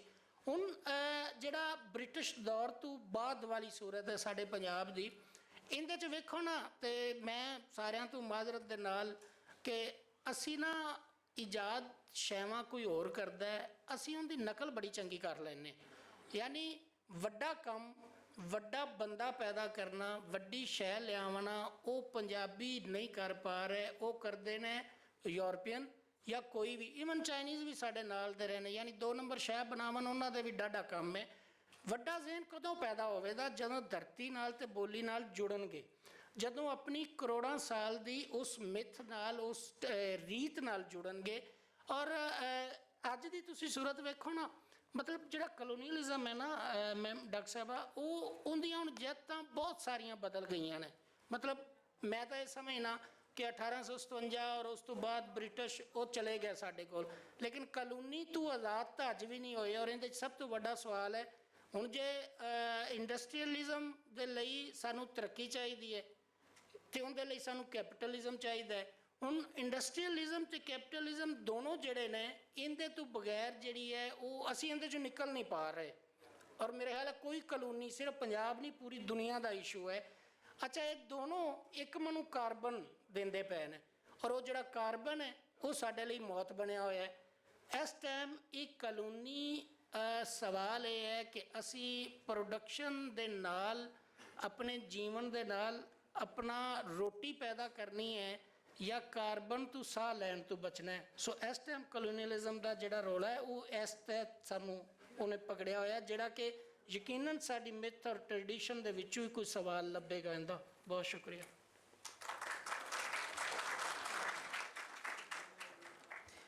ਡਾਕਟਰ ਕੰਵਲ, ਮੈਂ ਬਹੁਤ ਇੰਟਰਸਟਿਡ ਸਾਂ ਤੁਹਾਡੇ PhD ਦੇ ਥੀਸਿਸ ਦੇ ਬਾਰੇ 'ਚ। ਮਿਨੀਏਚਰ ਆਰਟ ਤੁਹਾਡਾ ਟੌਪਿਕ ਸੀ, ਤੇ ਮਿਨੀਏਚਰ ਆਰਟ ਦੇ ਬਾਰੇ 'ਚ ਸਾਡੀ ਕਲੋਨੀਅਲਿਜ਼ਮ ਤੋਂ ਪਹਿਲੇ ਕੀ ਅਪਰੋਚ ਸੀ ਤੇ ਉਹਦੇ ਬਾਅਦ ਕੀ ਇਸ ਇਲਮ ਨੂੰ ਵੀ ਰੋਕਿਆ ਗਿਆ? ਕਿਆ NCA ਜਾਂ ਇਹੋ ਜਿਹੇ ਜਿਹੜੇ ਅਦਬੀ ਸਕੂਲ ਸਨ ਉਹਦੇ ਵਿੱਚ ਇਹਨੂੰ ਰੋਕਿਆ ਗਿਆ? ਤੇ ਜੇ ਰੋਕਿਆ ਗਿਆ ਤੇ ਸਾਡੇ ਜਿਹੜੇ ਆਪਣੇ ਲੋਕ ਸਨ, ਘਰਾਂ 'ਚ ਪੇਂਟਿੰਗ ਕਰ ਰਹੇ ਸਨ, ਮੁਸੱਵਰੀ ਕਰ ਰਹੇ ਸਨ, ਕਿਆ ਉਹਨਾਂ ਨੇ ਵੀ ਰੋਕ ਦਿੱਤਾ ਇਹ ਸਾਰਾ ਕੰਮ? ਦੇਖੋ ਜੀ, ਗੱਲ ਹੈ ਵੇ ਕਿ ਮਿਨੀਏਚਰ ਪੇਂਟਿੰਗ ਦਾ ਜਿਹੜਾ ਮੇਰਾ ਟਾਈਮ ਪੀਰੀਅਡ ਹੈ ਉਹ ਮੈਂ ਦੱਸਿਆ ਕਿ ਮਹਾਰਾਜਾ ਰਣਜੀਤ ਸਿੰਘ, ਮਹਾਰਾਜਾ ਸ਼ੇਰ ਸਿੰਘ ਦਾ ਟਾਈਮ ਪੀਰੀਅਡ ਹੈ ਜਿਸ 'ਚ ਕਿ ਮੈਂ ਕੰਮ ਕੀਤਾ। ਮੇਰੇ ਖਿਆਲ ਹੈ ਦੁਨੀਆ 'ਚੋਂ ਵਾਹਿਦ ਸ਼ਾਇਦ ਮੇਰੀ PhD ਹੈ ਇਸ ਟੌਪਿਕ ਦੇ ਉੱਤੇ। ਔਰ ਉਸ ਤੋਂ ਬਾਅਦ ਜਿਸ ਲਈ ਅੰਗਰੇਜ਼ ਆ ਜਾਂਦੇ ਨੇ ਤੇ ਯਕਲਖਤ ਇੱਕ ਬੜੀ ਚੇਂਜ ਆਉਂਦੀ ਹੈ, ਔਰ ਉਹਨਾਂ ਨੇ ਜੀ ਆਰਟ ਐਂਡ ਕਰਾਫਟ ਦਾ ਇੱਕ ਜਿਹੜੀ ਲਾਈਨ ਡਰਾ ਕੀਤੀ। ਔਰ ਜਿਹੜੇ ਸਾਡੇ ਮਿਨੀਏਚਰ ਦੇ ਵੱਡੇ ਵੱਡੇ ਆਰਟਿਸਟ ਸਨ ਉਹਨਾਂ ਨੂੰ ਸਿਰਫ ਇੱਕ ਕਰਾਫਟਮੈਨ ਕਿਹਾ ਗਿਆ। ਜਿੱਥੋਂ ਤੱਕ NCA ਵਗੈਰਾ ਬਣਾਉਣ ਦਾ ਸਵਾਲ ਹੈ ਤੇ ਉਹ ਬੇਸਿਕਲੀ ਕਿਸੇ ਆਰਟਿਸਟ ਲਈ ਨਹੀਂ ਸੀ ਬਣੇ। ਉਹ ਉਹਨਾਂ ਦਾ ਕਨਸੈਪਟ ਸੀ ਕਿ ਇਹ ਕਰਾਫਟਮੈਨ ਨੇ, ਇਹ ਮਜ਼ਦੂਰ ਨੇ ਜਿਹੜਾ ਕੰਮ ਕਰਦੇ ਨੇ। ਤੇ ਕੁਝਾ ਤੁਸੀਂ ਮੁਸੱਵਿਰ ਹੋਵੋ ਤੇ ਕੁਝ ਆ ਤੁਸੀਂ ਮਜ਼ਦੂਰ ਹੋਵੋ, ਤਾਂ that is something very awkward. ਦੂਜੀ ਗੱਲ ਉਹਨੇ ਡਾਕਟਰ ਸਾਹਿਬ ਕਹਿੰਦੇ ਸਨ ਕਿ ਜੀ ਬੜਾ ਮਸਲਾ ਪੇਸ਼ ਆਉਂਦਾ ਪਿਆ ਕਿ ਸਾਡੇ ਇੱਥੇ ਵੱਡੇ ਆਦਮੀ ਜਿਹੜੇ ਨੇ ਪੈਦਾ ਕਰਨਾ ਓਰੀਜਨਲ ਕੰਮ। ਮੈਂ ਕਹਾਂਗੀ ਇੱਥੇ ਓਰੀਜਨਲ ਕੰਮ ਵੀ ਹੋ ਰਿਹਾ ਹੈ, ਇੱਥੇ ਬੜੇ ਬੜੇ ਵੱਡੇ ਜ਼ੇਨ ਜਿਹੜੇ ਨੇ ਉਹ ਵੀ ਲਿਖਦੇ ਪਏ ਨੇ, ਲੇਕਿਨ ਬਦਕਿਸਮਤੀ ਇਹ ਹੈ ਕਿ ਜਿਸਲੇ ਹੁਣ ਪੇਸ਼ ਕਰਨ ਦਾ ਟਾਈਮ ਆਉਂਦਾ ਹੈ ਤਾਂ ਉਸ ਵਕਤ ਕੋਈ ਵੀ ਉੱਥੇ ਖਲੋਤਾ ਨਹੀਂ ਹੁੰਦਾ। ਤੀਸਰੀ ਅਹਿਮ ਗੱਲ ਇਹ ਹੈ ਕਿ ਜੋ ਇਸ ਵਕਤ ਹਾਲਾਤ ਚੱਲ ਰਹੇ ਨੇ, ਈਸਟ ਤੇ ਵੈਸਟ ਪੰਜਾਬ ਦੇ ਵਿੱਚ ਇੱਕ ਬੜੀ ਪੋਲੀਟੀਕਲ ਸਟੇਟਮੈਂਟ ਦਿੱਤੀ ਜਾਂਦੀ ਹੈ ਜੀ ਕਿ ਪੰਜਾਬ 'ਚੋਂ ਅੱਜ ਤੱਕ ਕਿਸੇ ਕਿਸਮ ਦੀ ਕੋਈ ਰੈਜ਼ਿਸਟੈਂਸ ਜਾਂ ਕੁਝ ਨਹੀਂ, ਕਿ ਜੀ ਇਹ ਜਿਨ੍ਹਾਂ ਨੂੰ ਆਇਆ ਉਹਨਾਂ ਨੂੰ ਅਸੀਂ ਕੰਪਨਸੇਟ ਕਰ ਲਿਆ ਤੇ ਬਿਠਾ ਲਿਆ ਤੇ ਖਵਾ ਲਿਆ ਤੇ ਪਿਆ ਲਿਆ। ਇਹ ਇੱਕ ਬਹੁਤ ਵੱਡੀ ਜਿਹੜਾ ਮਿਸਕਨਸੈਪਟ ਹੈ ਜਿਹਨੂੰ ਕਿ ਇੱਥੇ ਬੜਾ ਐਨਹਾਂਸ ਕੀਤਾ ਜਾਂਦਾ ਹੈ। ਸੋਸ਼ਲ ਮੀਡੀਆ ਦੇ ਉੱਤੇ ਬਾਤ ਗੱਲ ਹੁੰਦੀ ਹੈ, ਐਕਸਕਿਊਜ਼ ਮੀ, ਹੈਲੋ, ਬਸ ਮਾਂ ਦੇ ਮਾਜ਼ਰਤ ਚਾਹੁੰਦੀ ਹਾਂ ਜੀ, ਮੈਂ ਡਿਸਟਰੈਕਟ ਹੁੰਦੀ ਹਾਂ। ਤੇ ਕਹਿਣ ਦਾ ਮਕਸਦ ਇਹ ਹੈ ਕਿ ਜੇ ਇਹ ਗੱਲ ਕਰਦੇ ਨੇ ਕਿ ਜੀ ਇੱਥੇ ਕੋਈ ਰੈਜ਼ਿਸਟੈਂਸ ਨਹੀਂ ਸੀ, ਮਜ਼ਾਮਤ ਨਹੀਂ ਸੀਗੀ, ਉਹਨਾਂ ਨੂੰ ਮੈਂ ਸਿਰਫ ਇੱਕ ਵਾਕਿਆ ਕਹਾਂਗੀ ਕਿ ਕਦੀ ਬਹਿ ਕੇ ਜਲਿਆਂਵਾਲਾ ਬਾਗ ਦੇ ਬਾਰੇ 'ਚ ਜਿਸਲੇ ਤੁਸੀਂ ਪੜ੍ਹ ਲਵੋ, ਔਰ ਮੈਂ ਸਿਰਫ ਇੱਕ ਵਾਕਿਆ ਛੋਟਾ ਦੱਸਣੀ, ਨਾ ਛੋਟਾ ਲਾਈਕ, ਤੇ ਕਹਿਣ ਦਾ ਮਕਸਦ ਇਹ ਹੈ ਕਿ ਇਸ ਵਕਤ ਜੋ ਇੱਕ ਓਵਰਆਲ ਇੱਕ ਚੱਲ ਰਹੀ ਹੈ ਕੈਂਪੇਨ, ਉਹ 150 ਸਾਲ ਹੋ ਗਿਆ ਇਸੇ ਤਰ੍ਹਾਂ ਚੱਲਦਿਆਂ। ਹਾਂ ਇਹ ਵੈ ਕਿ ਹੁਣ ਸਾਡੇ ਕੋਲ ਵੀ ਪਲੇਟਫਾਰਮ ਆ ਰਹੇ ਨੇ, ਸੋਸ਼ਲ ਮੀਡੀਆ ਆ ਰਿਹਾ ਹੈ ਕਿ ਜਿਹਦੇ 'ਚ ਅਸੀਂ ਆਪਣੀ ਗੱਲ ਕਹਿ ਸਕਦੇ ਹਾਂ, ਔਰ ਮੈਂ ਖੁਦ ਜਿਹੜਾ ਮੈਂ ਸੋਸ਼ਲ ਮੀਡੀਆ ਦੇ ਉੱਤੇ ਟੋਟਲ ਟਰਾਂਸਫਰ ਕਰ ਗਈ ਹਾਂ ਕਿ ਤਾਂ ਕਿ ਸਾਡੀ ਆਉਣ ਵਾਲੀਆਂ ਜਿਹੜੀਆਂ ਪੀੜ੍ਹੀਆਂ ਨੇ ਉਹਨਾਂ ਨੂੰ ਅਸੀਂ ਕੁਝ ਤੇ ਦੱਸੀਏ, ਕਿਉਂਕਿ ਉਹ ਉਹੀ ਸੁਣਦੇ ਪਏ ਨੇ, ਉਹੀ ਪੜ੍ਹਦੇ ਪਏ ਨੇ ਕਿ ਜੋ ਸਾਨੂੰ 100-150 ਸਾਲ ਤੱਕ ਪੜ੍ਹਾਇਆ ਲਿਖਾਇਆ ਜਾਂਦਾ ਸੀ। ਤੇ ਕਹਿਣ ਦਾ ਮਕਸਦ ਇਹ ਹੈ ਕਿ ਇਹ ਸਾਰੀਆਂ ਚੀਜ਼ਾਂ ਸਾਡੇ ਇਰਦ ਗਿਰਦ ਮੌਜੂਦ ਨੇ, ਅਗਰ ਤੁਸੀਂ ਥੋੜ੍ਹਾ ਜਿੰਨਾ ਖੋਜੋ। ਔਰ ਸਭ ਤੋਂ ਵੱਡੀ ਗੱਲ ਹੈ ਕਿ ਜਿਹੜੀ ਸਾਡੀ ਆਉਣ ਵਾਲੀ ਪੀੜ੍ਹੀ ਹੈ ਉਹਨਾਂ ਨੂੰ ਖੁਦਾ ਦਾ ਵਾਸਤਾ ਆਪਣੇ ਨਾਲ ਜੋੜੋ, ਉਹਨਾਂ ਨੂੰ ਸਮਝਾਓ, ਪੜ੍ਹਾਓ, ਲਿਖਾਓ, ਤਾਂ ਕਿ ਅੱਗੇ ਜਿਹੜੀ ਉਹ ਮੁਸਤਕਬਲ ਲੈ ਕੇ ਚੱਲਣ ਉਹਦੇ 'ਚ ਉਹ ਗੱਲਾਂ ਨਾ ਹੋਣ ਜਿਹੜੀਆਂ ਸਾਡੇ 'ਚ ਸਨ। ਔਰ ਅਸੀਂ, ਮੇਰਾ ਖਿਆਲ ਹੈ, ਇਹਨੂੰ ਯਕੀਨ ਕਰ ਲਓ ਕਿ we are the last generation to do that, ਕਿਉਂਕਿ ਸਾਡੇ ਅਗਲੇ ਬੱਚਿਆਂ ਨੂੰ ਕੋਈ ਕਹਾਣੀਆਂ, ਕੋਈ ਗੱਲਾਂ ਨਹੀਂ ਜੇ ਪਤਾ ਹੈਗੀਆਂ, ਤੇ ਅਸੀਂ ਦੱਸਣਾ ਤੇ ਤੁਸੀਂ ਦੱਸਣਾ। ਔਰ ਉਸ ਦੇ ਲਈ ਜਿਹੜਾ ਨਾ ਤੁਹਾਡੇ ਕੋਲ ਬਹੁਤ ਸਾਰੇ ਪਲੇਟਫਾਰਮਸ ਮੌਜੂਦ ਨੇ, ਜਿਹਦੇ ਕੋਲ ਜੋ ਵੀ ਕੋਈ ਇਲਮ ਹੈ, ਜੋ ਵੀ ਨੌਲੇਜ ਹੈ, ਉਹਨੂੰ ਆਉਣ ਵਾਲੇ ਬੱਚਿਆਂ ਨਾਲ ਡੈਫੀਨੇਟਲੀ ਸ਼ੇਅਰ ਕਰੋ। Thank you. ਆਮਿਰ ਰਿਆਜ਼ ਸਾਹਿਬ, ਤੁਹਾਡੇ ਕੋਲੋਂ ਮੇਰਾ ਸਵਾਲ ਹੈ, ਤੁਸੀਂ ਬੜੇ ਕਰੰਟ ਅਫੇਅਰ ਤੇ ਨਿਊਜ਼ ਦੇ ਬਾਰੇ 'ਚ ਲਿਖਦੇ ਰਹਿੰਦੇ ਹੋ। ਸਾਡੇ ਦੋਵਾਂ ਪੰਜਾਬਾਂ ਦਾ ਅੱਜ ਕੱਲ੍ਹ ਇੱਕ ਮਸਲਾ ਚੱਲ ਰਿਹਾ ਜਿਹਨੂੰ ਕਹਿੰਦੇ ਨੇ ਸਮੌਗ, ਤੇ ਇਸ ਬਾਰੇ 'ਚ ਕਦੀ ਅਸੀਂ ਕਹਿ ਰਹੇ ਹਾਂ ਇੱਥੋਂ ਉੱਥੇ ਤੇ ਉੱਥੋਂ ਇੱਥੇ, ਤੇ ਕਲੋਨੀਅਲਿਜ਼ਮ ਜਿਹੜਾ ਹੈਗਾ ਸੀ, ਅਗਰ ਅਸੀਂ ਵੇਖੀਏ ਉਸ ਜ਼ਮਾਨੇ 'ਚ ਜਿਹੜੇ ਮੌਸਮ ਸਨ ਉਹਦੇ 'ਚ ਇਹ ਛਟਾ ਮੌਸਮ ਨਹੀਂ ਸੀ, ਤੇ ਇਹ ਜਿਹੜੀ ਨਵੀਆਂ ਇਜਾਦਾਂ ਅਸੀਂ ਆਪੇ ਕਰ ਰਹੇ ਹਾਂ, ਇਹਦੇ 'ਚ ਅਸੀਂ ਮਿਲ ਕੇ ਕੀ ਕਰ ਸਕਦੇ ਹਾਂ, ਸਾਡੀ ਕੀ ਕੰਟਰੀਬਿਊਸ਼ਨ ਹੋ ਸਕਦੀ ਹੈ, ਇਹ ਕਲੋਨੀਅਲਿਜ਼ਮ ਤੋਂ ਨਿਕਲਣਾ ਕਿਸ ਤਰ੍ਹਾਂ, ਮਤਲਬ ਅਸੀਂ ਇੱਕ ਦੂਜੇ ਨੂੰ ਕਹਿਣ ਦੀ ਬਜਾਏ ਅਸੀਂ ਹੋਰ ਕੋਈ ਗੱਲ ਕਿਉਂ ਨਹੀਂ ਕਰਦੇ? ਦੇਖੋ, ਵੈਸੇ ਤੇ ਅਗਰ ਤੁਸੀਂ ਦੇਖੋ ਕਿ ਜਿੱਥੇ ਜਿਹੜੀ ਇੱਥੇ ਨਹਿਰਾਂ ਬਣੀਆਂ ਸਨ ਉਹਨਾਂ ਨੇ ਸਾਡਾ ਪੂਰਾ ਸਮਾਜ ਬਦਲ ਦਿੱਤਾ ਸੀ। ਔਰ ਹੁਣ ਐਸੇ ਪੇਪਰਸ ਆ ਗਏ ਨੇ ਕਿ ਜਿਹੜੇ ਤੁਹਾਨੂੰ ਦੱਸਣ ਕਿ ਲਾਹੌਰ ਵਿੱਚ ਜਿਹੜਾ ਪਹਿਲਾਂ ਇਹਨਾਂ ਨੇ ਮੈਡ ਡਿਪਾਰਟਮੈਂਟ ਬਣਾਇਆ, ਉਹ ਇਸ ਵਾਸਤੇ ਬਣਾਇਆ ਕਿ ਵਬਾ ਜਿਹੜੀ ਹੈਗੀ ਹੈ ਫੈਲ ਰਹੀਆਂ ਸਨ। ਇੱਥੇ ਲਾਹੌਰ 'ਚ ਜੇਲ੍ਹ ਰੋਡ 'ਤੇ ਹਲੇ ਵੀ ਮੌਜੂਦ ਹੈ ਉਹਦਾ, ਅਤੇ ਵਬਾ ਜਿਹੜੀ ਹੈਗੀ ਹੈ ਉਸ ਨੂੰ ਕੰਟਰੋਲ ਕਰਨ ਵਾਸਤੇ ਉਹਨਾਂ ਨੇ ਉਹ ਸੈਂਟਰ ਬਣਾਇਆ। ਔਰ ਸਾਡੇ ਜਿਹੜੇ ਦਰਿਆ ਹੈਗੇ ਨੇ ਉਹਨਾਂ ਦਾ ਪਾਣੀ ਘੱਟ ਹੋ ਗਿਆ ਨਹਿਰਾਂ ਬਣਾਉਣ ਦੇ ਨਾਲ, ਔਰ ਬਹੁਤ ਸਾਰੀ ਬਿਮਾਰੀਆਂ ਸਾਡੇ ਕੋਲ ਉਸ ਨਹਿਰੀ ਨਿਜ਼ਾਮ ਦੀ ਵਜ੍ਹਾ ਤੋਂ ਨਵੀਆਂ ਆਈਆਂ। ਇੱਥੇ ਫਸਟ ਵਰਲਡ ਵਾਰ ਵਿੱਚ ਤਾਂ ਬਿਮਾਰੀਆਂ ਆਈਆਂ ਸਨ, ਲੇਕਿਨ ਉਸ ਤੋਂ ਪਹਿਲੇ ਵੀ ਬਿਮਾਰੀਆਂ ਆਈਆਂ ਸਨ।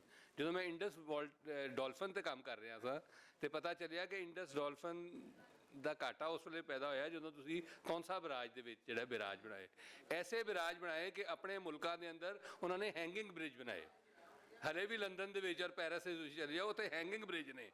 ਲੇਕਿਨ ਉਸੇ ਟਾਈਮ ਦੇ ਵਿੱਚ ਜਦੋਂ ਸਾਡੇ ਇੱਥੇ ਬਣਾਏ ਤੇ ਇੱਥੇ ਪੱਕੇ ਬ੍ਰਿਜ ਬਣਾਏ ਤਾਂ ਕਿ ਸਾਡੀ ਰਿਵਰ ਚੈਨਲ ਟ੍ਰੇਡ ਵੀ ਬੰਦ ਹੋ ਜਾਏ, ਔਰ ਉਹਦੇ ਨਾਲ ਸਾਡੀ ਰਿਵਰ ਲਾਈਫ ਖਤਮ ਹੋਈ। ਲੇਕਿਨ ਅਸੀਂ ਇਹਨਾਂ ਚੀਜ਼ਾਂ 'ਤੇ ਗੌਰ ਨਹੀਂ ਕਰਨਾ। ਸਾਡਾ ਕੰਮ ਹੈਗਾ ਕਿ ਅਸੀਂ ਜਿਹੜਾ ਬਾਂਦਰ ਨੂੰ ਭਾੜਾ ਪੜਾਇਆ ਸੀ ਉਹੀ ਬੋਲੀ ਜਾਣਾ, ਔਰ ਅਸੀਂ ਉਹ ਬੋਲ ਰਹੇ ਹਾਂ ਪਿਛਲੇ 100-150 ਸਾਲ ਤੋਂ ਕਮ ਸੇ ਕਮ ਅਸੀਂ ਬੋਲ ਰਹੇ ਹਾਂ। ਸਾਨੂੰ ਚਾਹੀਦਾ ਹੈਗਾ ਕਿ ਸਾਨੂੰ ਆਪਣੇ ਪੁਰਾਣੇ ਸਮਾਜ ਦੇ ਵੱਲ ਜਾਈਏ ਔਰ ਉਹਨੂੰ ਸਮਝਣ ਦੀ ਕੋਸ਼ਿਸ਼ ਕਰੀਏ।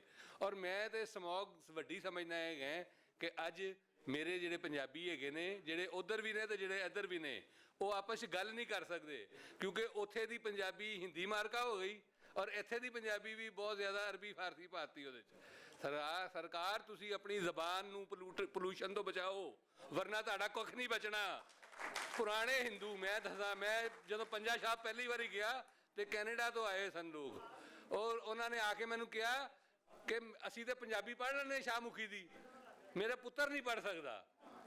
ਵਜ੍ਹਾ ਉਹਦੀ ਇਹ ਸੀ ਕਿ ਪੁਰਾਣੀ ਪੰਜਾਬੀ ਤੇ ਸਾਰੇ ਪੜ੍ਹ ਰਹੇ ਸਨ ਸ਼ਾਹਮੁਖੀ, ਉਸ ਵੇਲੇ ਤਾਂ ਪੜ੍ਹ ਲੈਂਦੇ ਸਨ। ਅੱਜ ਦਾ ਜਿਹੜਾ ਹੈਗਾ ਤੁਹਾਡੀ ਜ਼ਬਾਨ, ਉਹ ਪੋਲੂਸ਼ਨ ਜ਼ਿਆਦਾ ਹੈਗੀ ਹੈ, ਉੱਧਰ ਵੀ ਤੇ ਇੱਧਰ ਵੀ। ਉਹਨੂੰ ਬਚਾਉਣ ਵਾਸਤੇ ਐਸਾ ਸੌਫਟਵੇਅਰ ਬਣਾਓ ਕਿ ਬੰਦਾ ਕਲਿੱਕ ਕਰੇ, ਜਿਸ ਤਰ੍ਹਾਂ ਜਰਮਨ ਤੇ ਇੰਗਲਿਸ਼ ਟਰਾਂਸਲੇਟ ਹੋ ਜਾਂਦੀ ਹੈ, ਇੰਝ ਹੀ ਸਾਡੀ ਆਪਣੀ ਜ਼ਬਾਨਾਂ ਬਈ ਐਸੀ ਪੰਜਾਬੀ ਗੁਰਮੁਖੀ ਪੜ੍ਹਨੇ ਹੈ ਜਿਹਦੇ ਸਮਝ ਹੀ ਨਹੀਂ ਆਉਂਦੀ ਹੈਗੀ।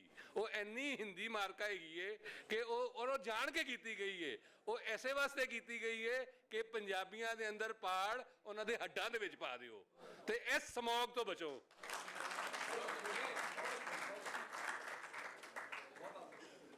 ਬਸ ਇੱਕ ਛੋਟਾ ਜਿਹਾ ਸਵਾਲ ਕਰ ਲਓ। ਹਾਂਜੀ ਜੀ ਜੀ ਤੇ ਤੁਹਾਡੇ ਤਿੰਨਾਂ ਕੋਲੋਂ ਮੇਰਾ ਸਵਾਲ ਹੈ ਵੇ ਕਿ ਜੇ ਤੁਸੀਂ ਕਲੋਨੀਅਲਿਜ਼ਮ ਦੇ ਬਾਰੇ 'ਚ ਹੁਣ ਅੱਜ ਦੇਖਦੇ ਹੋ ਤੇ ਕੀ ਇੱਕ ਇਹੋ ਜਿਹੀ ਚੀਜ਼ ਹੈ ਜੋ ਤੁਸੀਂ ਕਰਨਾ ਚਾਹੋਗੇ ਤਾਂ ਕਿ ਅਸੀਂ ਉਸ ਤੋਂ ਬਚ ਸਕੀਏ, ਡੀਕੋਲੋਨਾਈਜ਼ ਹੋ ਸਕੀਏ?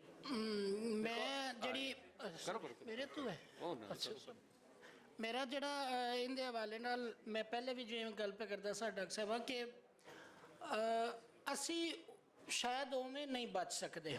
ਉਹਦੀ ਵਜ੍ਹਾ ਇਹ ਹੈ ਕਿ ਅਸੀਂ ਇੰਡਸਟਰੀਅਲਿਜ਼ਮ ਤੋਂ ਬਾਅਦ ਪੂਰੀ ਤਰ੍ਹਾਂ ਕਲੋਨੀਅਲਿਜ਼ਮ, ਇੱਕ ਨਵੀਂ ਤਰ੍ਹਾਂ ਦੇ ਕਲੋਨੀਅਲਿਜ਼ਮ ਦੇ ਵਿੱਚ ਫਸੇ ਹੋਏ ਹਾਂ। ਅਸੀਂ ਤੇ ਕੋਈ ਵੀ ਕੰਮ ਕਰਨਾ ਹੋਵੇ ਸਾਡਾ IMF ਤੋਂ ਬਗੈਰ ਹੁੰਦਾ ਹੀ ਕੋਈ ਨਹੀਂ। ਹੁਣ ਇਹਨਾਂ ਸਾਰੀਆਂ ਗੱਲਾਂ ਤੋਂ ਬਾਅਦ ਜੇ ਅਸੀਂ ਆਖੀਏ ਕਿ ਅੱਜ ਅਸੀਂ ਮਸ਼ੀਨਰੀ ਬੰਦ ਕਰ ਦਈਏ ਤੇ ਜੀ ਧੂੰ ਆ ਰਿਹਾ ਸਮੋਗ ਦੀ ਵਜ੍ਹਾ ਹੈ ਤੇ ਮਸ਼ੀਨਰੀ ਬੰਦ ਕਰੋ ਤੇ ਫਿਰ ਕਿੱਧਰ ਜਾਓ? ਅੱਛਾ, ਆਦਾ ਬਣਾਇਆ ਹੋਇਆ ਜਿੰਨੀ ਦੇਰ ਕੁਝ ਵੀ ਨਹੀਂ ਹੈਗਾ ਉਨੀ ਦੇਰ ਤੱਕ ਅਸੀਂ ਕਿਸੇ ਨਾ ਕਿਸੇ ਹੱਦ ਤੱਕ ਕਾਨੂੰਨੀ ਦਾ ਹਿੱਸਾ ਰਵਾਂਗੇ। ਹੁਣ ਇਹ ਇਸ਼ੂ ਹੈ ਮੇਰੇ ਖਿਆਲ ਹੈ ਕੋਐਗਜ਼ਿਸਟ ਵਾਲਾ ਮਾਮਲਾ, ਪਹਿਲੇ ਕਿ ਜੀਓ ਤੇ ਜੀਵਨ ਦਿਓ। ਉਹਦੇ ਵਿੱਚ ਹਮੇਸ਼ਾ ਗੱਲ ਉਸ ਵੇਲੇ ਹੁੰਦੀ ਹੈ ਕਿ ਜਿਸਲੇ ਤੁਸੀਂ ਬਰਾਬਰ ਦੀ ਟੇਬਲ ਤੇ ਬੈਠੇ ਹੋਵੋ ਨਾ, ਉਸ ਟਾਈਮ ਤੁਸੀਂ ਵੇਖੋ ਨਾ ਇੱਥੇ ਜਿਵੇਂ ਹੁਣ ਸਮੋਗ ਦੀ ਇੱਕ ਸੂਰਤ ਬੋਲੀ 'ਚ ਉਹਨਾਂ ਗੱਲ ਕੀਤੀ। ਅੱਛਾ, ਦੂਸਰੀ ਸੂਰਤ ਜਿਹੜੀ ਕਲਾਈਮੇਟ ਚੇਂਜ 'ਚ ਫਿਰਦੀ ਹੈ, ਉਹਨਾਂ ਕਿਹਾ ਜੀ ਰਿਕਸ਼ਾ ਰੋਕ ਦਿਓ, ਇਹ ਧੂੰ ਦਿੰਦਾ ਤੇ ਮਰਿਆ ਮੋੜੋ ਗਰੀਬ। ਅੱਛਾ, ਜੇ ਕਾਰ ਰੋਕੀ ਹੈ ਤਾਂ ਕਾਰ ਵੀ ਧੂੰ ਦੇਵੇਗੀ ਤਾਂ ਫਿਰ ਗਰੀਬ ਦੀ ਕਾਰ ਹੀ ਦੇਵੇਗੀ, ਅਮੀਰ ਦੀ ਕਾਰ ਤਾਂ ਨਹੀਂ ਦੇਵੇਗੀ। ਅੱਛਾ, ਉਹਨੇ ਵੈਸੇ ਵੀ ਕਈ ਮਸ਼ੀਨਾਂ ਆਪਣੇ ਘਰ 'ਚ ਲਾ ਕੇ ਕਿ ਏਅਰ ਪਿਉਰੀਫਾਈ ਕਰਕੇ ਉਹਨੇ ਤਾਂ ਫਿਰ ਵੀ ਜੀ ਲੈਣਾ। ਆਮ ਬੰਦਾ ਹਰ ਪਾਸੋਂ ਮੁਤਾਸਰ ਆਮ ਬੰਦਾ ਹੁੰਦਾ ਹੈ, ਕਿਉਂਕਿ ਲੋਅਰ ਮਿਡਲ ਕਲਾਸ ਜਿਹੜੀ ਹੈ ਨਾ ਔਰ ਗਰੀਬ ਕਲਾਸ ਹੈ, ਕਲੋਨੀ ਦੇ ਵਿੱਚ ਸਭ ਤੋਂ ਜ਼ਿਆਦਾ ਜੀਵਨ ਔਖਾ ਹੀ ਇਹਨਾਂ ਦਾ। ਅੱਛਾ, ਜਿਹੜੇ ਕਲੋਨੀ ਦਾ ਹਿੱਸਾ ਬਣ ਜਾਂਦੇ ਨੇ, ਅੱਛਾ ਉਹ ਬੇਸ਼ੱਕ ਉਹਨਾਂ ਦੇ ਲਈ ਜੋ ਕੁਝ ਮਰਜ਼ੀ ਆਉਂਦਾ ਪਿਆ ਹੋਵੇ, ਉਹਨਾਂ ਦਾ ਘਰ ਤੇ ਉਹਨਾਂ ਦੀ ਜੀਵਨ ਉਹਨਾਂ ਦੀ ਜ਼ਾਤ ਤੱਕ ਹੁੰਦੀ ਹੈ ਔਰ ਉਹ ਇੱਕ ਤਬਕਾ ਬਣ ਕੇ ਸਾਹਮਣੇ ਆ ਰਹੇ ਹੁੰਦੇ ਨੇ। ਜਿਹੜਾ ਨਾ ਕਿ ਅਸੀਂ ਇਹ ਸਾਰੇ ਰੋਲੇ ਤੋਂ ਜਾਂ ਕਾਨੂੰਨੀ ਤੋਂ ਬਚ ਕਿਵੇਂ ਸਕਨੇ ਆ? ਇੱਕ ਮੈਨੂੰ ਤਾਂ ਹੁਣ ਵੇਖੋ 47 ਤੋਂ ਬਾਅਦ 47 'ਚ ਸਾਨੂੰ ਅਗਰ 1846 ਤੋਂ ਲੈ ਕੇ 47 ਦੇ ਤੱਕ ਜੋ ਉਹਨਾਂ ਨੂੰ ਚਾਹੀਦਾ ਸੀ ਉਹਨਾਂ ਉਹ ਸਾਈਡਾਂ ਤਗੜੀਆਂ ਕੀਤੀਆਂ। ਸਾਨੂੰ ਤਗੜੀਆਂ ਤਰੀਨ ਸਾਈਡਾਂ 47 'ਚ ਲੱਭੀਆਂ। ਅੱਛਾ, ਬਾਕੀ ਜਿਹੜੇ ਸਾਰੇ ਮਹਿਕਮਿਆਂ ਦੀ ਸੂਰਤ ਹੈ ਤੇ ਪੈਰਾਮਾਉਂਟ ਸਟਰਕਚਰ ਤੇ ਖਲੇ ਨੇ। ਮੈਂ ਐਜੂਕੇਸ਼ਨ ਨਾਲ ਮੇਰਾ ਤਲਕ ਹੈ, ਮੇਰੇ ਉੱਤੇ ਤੇ ਇੱਕ ਅਜਿਹਾ ਬੰਦਾ ਬੈਠਾ ਹੁੰਦਾ ਜਿਹੜਾ ਪਾਲਿਸੀ ਬਣਾਉਂਦਾ, ਜਿਹਨੂੰ ਇਹ ਨਹੀਂ ਪਤਾ ਹੈਗਾ ਕਿ ਕਲਾਸ 'ਚ ਬੱਚਾ ਤੇ ਸਟੂਡੈਂਟ ਰਿਲੇਸ਼ਨ ਜਿਹੜਾ ਹੈ ਉਹਨੇ ਕਿਵੇਂ ਨਿਬੇੜਨਾ। ਜਾਂ ਮੇਰੇ ਪਿੰਡ 'ਚ ਅਗਰ ਟਾਹਲੀ ਦੇ ਥੱਲੇ ਜਿਹੜਾ ਸਕੂਲ ਹੈ ਉਹ ਇਸਲਾਮਾਬਾਦ ਜਾਂ ਲਾਹੌਰ ਦੇ ਸੈਕਟਰੀਏਟ 'ਚ ਬੈਠੇ ਹੋਏ ਕਿਸੇ ਬੰਦੇ ਨੇ ਉਹਦੇ ਬਾਰੇ ਪਾਲਿਸੀ ਬਣਾਉਣੀ ਹੈ ਤੇ ਉਹ ਕਿੱਥੇ ਬਣਨੀ ਹੈ? ਉਹ ਉਸਤਾਦ ਜਿਹੜਾ ਹੈ ਨਾ ਉਹ ਮੁਅੱਲਮ ਤੋਂ ਮੁਲਾਜ਼ਮ ਬਣਿਆ। ਅੱਛਾ, ਉਹਨੇ ਕੀ ਕੀਤਾ? ਰਹਿੰਦੀ ਕਸਰ ਕਿਵੇਂ ਕੱਢੀ ਹੈ ਸਾਡੀ? ਉਹਨੇ ਕਿਹਾ ਜੀ ਡੈਂਗੀ ਵਾਕ ਕਰੋ, ਸਮੋਗ ਅਗਾਈ ਕਰੋ। ਅੱਛਾ, ਉਹਨਾਂ ਕਿਹਾ ਕਤਰੇ ਪਵਾਓ ਪੋਲੀਓ ਦੇ। ਅੱਛਾ, ਵੋਟਾਂ ਦੇ ਮਰਦਮਸ਼ੁਮਾਰੀ ਕਰੋ, ਖਾਨਾ ਸ਼ੁਮਾਰੀ ਕਰੋ। ਅੱਠ ਤੇ ਉਹਨਾਂ ਆਖਿਆ ਜੀ ਸਿਆਸੀ ਆ ਗਿਆ ਉੱਥੇ ਬਹਿ ਤੇ ਤਾੜੀਆਂ ਮਾਰੋ। ਇਹ ਮੈਂ ਉਹਨੇ ਆਪਣੇ ਮਹਿਕਮੇ ਦੀ ਗੱਲ ਪੈ ਕਰਨਾ। ਇਸੇ ਤਰੀਕੇ ਨਾਲ ਪੁਲਿਸ ਦਾ ਮਹਿਕਮਾ ਹੈ, ਇਸੇ ਤਰੀਕੇ ਨਾਲ ਸਿਹਤ ਹੈ, ਬਾਕੀ ਜਿਹੜੀ ਬੇਸਿਕ ਨੀਡ ਵਾਲੀਆਂ ਸਾਰੀਆਂ ਸ਼ੈਵਾਂ ਨੇ। ਅੱਛਾ, ਪਹਿਲੀ ਗੱਲ ਤਾਂ ਇਹ ਹੈ ਕਿ ਇਹਦੇ ਵਿੱਚ ਪੈਸਾ ਚਾਹੀਦਾ ਸਾਰੀਆਂ ਸ਼ੈਵਾਂ ਨੂੰ ਆਪਣੀ ਆਪਣੀ ਥਾਂ 'ਤੇ ਪਹੁੰਚਾਉਣ ਦੇ ਲਈ। ਔਰ ਦੂਜੀ ਗੱਲ ਹੈ ਕਿ ਸਾਡੇ ਕੋਲ ਜਦੋਂ ਹੈ ਕੁਝ ਨਹੀਂ ਤੇ ਅਸੀਂ ਫਿਰ ਯੂਰਪੀਅਨ ਵੱਲ, ਵੈਸਟ ਦੀਆਂ ਕਿਸੇ ਸੂਰਤਾਂ ਵੱਲ ਹੀ ਮੂੰਹ ਕਰਨਾ ਹੈ। ਤੇ ਉਸ ਮੂੰਹ ਕਰਨ ਤੇ ਸਾਨੂੰ ਜੋ ਕੁਝ ਮਿਲਣਾ ਉਹਦੇ ਨਾਲ ਇਹਦਾ ਮਤਲਬ ਹੈ ਕਿ ਅਸੀਂ ਕੋਈ ਕਾਨੂੰਨੀ ਗਿਰੀ ਤੋਂ ਬਿਲਕੁਲ ਉਵੇਂ ਆਜ਼ਾਦ ਨਹੀਂ ਹੋ ਸਕਦੇ। ਇਹ ਤੇ ਜਿੰਨਾ ਕਰਨਾ ਹੈ, ਅਗਰ ਇਸ ਸਵਾਲ ਇਸ ਵੇਲੇ ਬਹੁਤ ਤਰੀਕਿਆਂ ਨਾਲ ਅਹਿਮ ਹੈ ਕਿ ਬੰਦਾ ਖਲੋਵੇ ਔਰ ਆਪਣੇ ਆਪ ਨੂੰ ਜਿੰਨਾ ਅਸੀਂ ਉੱਪਰ ਕੱਢਾਂਗੇ। ਵੇਖੋ ਨਾ, ਸਾਡੇ ਦੋਸਤ ਬੈਠੇ ਨੇ, ਅਸੀਂ ਅੱਜ ਵੀ ਕਲੋਨੀਅਲਿਜ਼ਮ ਦਾ ਕੀ ਰੋਲ ਹੈ ਕਿ ਵਿੱਚੋਂ ਇੱਕ ਲਾਈਨ ਹੈ ਤੇ ਅਸੀਂ ਲੱਗੇ ਹੋਏ ਸਨ, ਸਾਡਾ ਤੁਹਾਡਾ ਧੂੰ ਸਾਡੇ ਵੱਲ ਆਇਆ ਤੇ ਸਾਡਾ ਧੂੰ ਤੁਹਾਡੇ ਵੱਲ ਜਾ ਰਿਹਾ। ਇਹ ਖੁਦ ਇੱਕ ਕਲੋਨੀਅਲਿਜ਼ਮ ਹੈ ਕਿ ਤੁਸੀਂ ਉਹਨੂੰ ਜੋੜਨ ਦੀ ਬਜਾਏ ਡਿਵਾਈਡ ਕਰਨ ਦੀਆਂ ਕਿੰਨੀਆਂ ਸੂਰਤਾਂ ਨੇ ਕਿ ਜੀ ਇਹ ਤੁਹਾਡਾ ਧੂੰ ਹੈ। ਇਹ ਇਵੇਂ ਹੀ ਹੈ ਕਿ ਜਿਵੇਂ ਆਪਣਾ ਵਿਹੜਾ ਉਂਝਿਆ ਤੇ ਗੰਦ ਦੂਜੇ ਦੇ ਵਿਹੜੇ ਸੱਟ ਦਿੱਤਾ, ਹਾਲਾਂਕਿ ਸਾਡੇ 'ਚ ਕਿਸੇ ਦਾ ਵੀ ਧੂੰ ਨਹੀਂ ਹੈਗਾ। ਚਲੋ, ਥੈਂਕ ਯੂ। ਬਸ ਦੇਖੋ, ਇਹ ਜਿਹੜੀ ਅਹਿਮ ਗੱਲ ਹੈ ਉਹ ਇਹੀ ਹੈ, ਤੁਸੀਂ ਪੰਜਾਬੀ ਬੋਲੋ, ਪੰਜਾਬੀਆਂ ਦੇ ਵਿੱਚ ਤੁਸੀਂ ਏਕਤਾ ਦੀ ਗੱਲ ਕਰੋ। ਹੁਣ ਜਿੰਨੇ ਬਾਰਡਰ ਬਣਨੇ ਸਨ 100 ਸਾਲ ਪਹਿਲੇ ਬਣ ਗਏ ਨੇ, ਇਹਨਾਂ ਬਾਰਡਰਾਂ ਦੇ ਵਿੱਚੋਂ ਕੁਛ ਨਹੀਂ ਨਿਕਲਿਆ। 100 ਸਾਲ ਤੋਂ ਦੁਨੀਆ ਨੂੰ ਬਾਦਸ਼ਾਹਤ ਤੋਂ ਕੱਢ ਕੇ ਨੇਸ਼ਨ ਸਟੇਟ ਦੇ ਵਿੱਚ ਲੈ ਕੇ ਗਏ। ਇਸ ਨੇਸ਼ਨ ਸਟੇਟ ਨੇ ਕਿਹਾ ਸੀ ਅਸੀਂ ਸਿਟੀਜ਼ਨ ਦੀ ਇੱਜ਼ਤ ਕਰਾਂਗੇ। ਸਿਟੀਜ਼ਨ ਦੀ ਇੱਜ਼ਤ ਕੋਈ ਨਹੀਂ ਹੈਗੀ। ਸਿਟੀਜ਼ਨ ਦਾ ਤਰਜਮਾ ਹੈਗਾ ਬਸ਼ਿੰਦੇ, ਵਾਸੀ। ਉਹਦਾ ਤਰਜਮਾ ਵੀ ਕਰਦੇ ਨੇ ਸ਼ਹਿਰੀ। ਇਹਦਾ ਮਤਲਬ ਪੇਂਡੂ ਜਿਹੜਾ ਹੈਗਾ ਉਹ ਤਾਂ ਸਿਟੀਜ਼ਨ ਨਹੀਂ ਹੈਗਾ, ਉਹ ਤਰਜਮਾ ਹੀ ਗਲਤ ਹੈ। ਉਹ ਤਰਜਮਾ ਹੀ ਗਲਤ ਹੈ। ਤੁਹਾਨੂੰ ਜ਼ਰੂਰ ਅਸੀਂ ਸਿਟੀਜ਼ਨ ਹੈਗੇ ਹਾਂ, ਸਾਨੂੰ ਸਿਟੀਜ਼ਨ ਬਣ ਕੇ ਰਹਿਣਾ ਹੈ। ਇਹ ਜਦੋਜਹਿਦ ਹੈ ਔਰ ਆਪਣੀ ਬੋਲੀ ਬੋਲਣੀ ਹੈ ਔਰ ਨੇੜੇ ਹੋਣਾ ਹੈ। ਅਸੀਂ ਪੋਰਸ ਬਾਰਡਰ ਦੀ ਗੱਲ ਕਰਨੀ ਹੈ ਤੇ ਕੰਮ ਆਪੇ ਹੀ ਠੀਕ ਹੋ ਜਾਏਗਾ ਜੀ। ਬਹੁਤ ਸ਼ੁਕਰੀਆ। ਦੇਖੋ ਜੀ, ਡਾਕਟਰ ਸਾਹਿਬ ਨੇ ਗੱਲ ਕੀਤੀ ਕਿ ਤਬਦੀਲੀ ਦੀ, ਔਰ ਤਬਦੀਲੀ ਆਉਂਦੀ ਹੈ ਸੋਚ ਦੇ ਨਾਲ, ਔਰ ਸੋਚ ਨੂੰ ਤਬਦੀਲ ਕਰਨਾ ਸਾਡੇ ਸਭ ਦੇ ਹੱਥ 'ਚ ਹੈ। ਔਰ ਉਸ ਤਬਦੀਲੀ ਦੁਨੀਆ ਜਿਹੜੀ ਹੈ ਉਹਦੇ 'ਚ ਤੁਸੀਂ ਚੇਂਜ ਦੇਖੋਗੇ ਤਾਂ ਉਦੋਂ ਹੁੰਦੀ ਹੈ ਜਦੋਂ ਇਨਸਾਨ ਦੀ ਸੋਚ ਬਦਲਦੀ ਹੈ। ਔਰ ਮੈਂ ਫਿਰ ਇਹੀ ਗੱਲ ਕਹਾਂਗੀ ਕਿ ਸਾਡੇ ਕੋਲ ਜਿੰਨਾ ਇਲਮ ਮੌਜੂਦ ਹੈ, ਜਿੰਨੀ ਇਨਫੋਰਮੇਸ਼ਨ ਹੈ, ਜੋ ਸਾਡਾ ਪੁਰਖਾਂ ਦਾ ਜੋ ਵੀ ਕਦੀਮ ਵਿਜ਼ਡਮ ਹੈ, ਉਹਨੂੰ ਅਗਲੀ ਪੀੜ੍ਹੀ ਤੱਕ ਪਹੁੰਚਾਓ। ਉਹ ਆਪਣੀ ਸੋਚ ਬਦਲੋ, ਉਹਨਾਂ ਦੀ ਸੋਚ ਬਦਲੋ, ਔਰ ਯਕੀਨ ਕਰੋ ਕਿ ਜਿਹੜੀ ਬੇਬਸੀ ਅਸੀਂ ਸਾਰੇ ਮਹਿਸੂਸ ਕਰਨੇ ਪਏ ਹਾਂ, ਕੋਈ ਹੈਰਤ ਨਹੀਂ ਹੋਏਗੀ 10 ਸਾਲ ਬਾਅਦ, 20 ਸਾਲ ਬਾਅਦ ਜਿਹੜਾ ਨਾ ਤੁਹਾਨੂੰ ਵਾਕਿਅਤਨ ਦੁਨੀਆ ਬਦਲਦੀ ਨਜ਼ਰ ਆ ਜਾਵੇਗੀ। ਕਿਉਂਕਿ ਸਾਡੀ ਜਿਹੜੀ ਅਗਲੀ ਜਨਰੇਸ਼ਨ ਹੈ ਉਹ ਇਹਨਾਂ ਮਾਮਲਿਆਂ 'ਚ ਸਾਡੇ ਕੋਲੋਂ ਵੀ ਕहीं ਜ਼ਿਆਦਾ ਸਮਾਰਟ ਹੈ, ਲੇਕਿਨ ਉਹਨਾਂ ਨੂੰ ਜ਼ਰੂਰਤ ਹੈ ਸਾਡੀ ਗਾਈਡੈਂਸ ਦੀ ਔਰ ਸਾਡੇ ਵੱਲੋਂ ਇਲਮ ਦੀ। Thank you. ਬਿਹਤਰੀਨ ਹੈ, ਸਾਰੀ ਗੱਲ ਵੀ ਹੋ ਗਈ।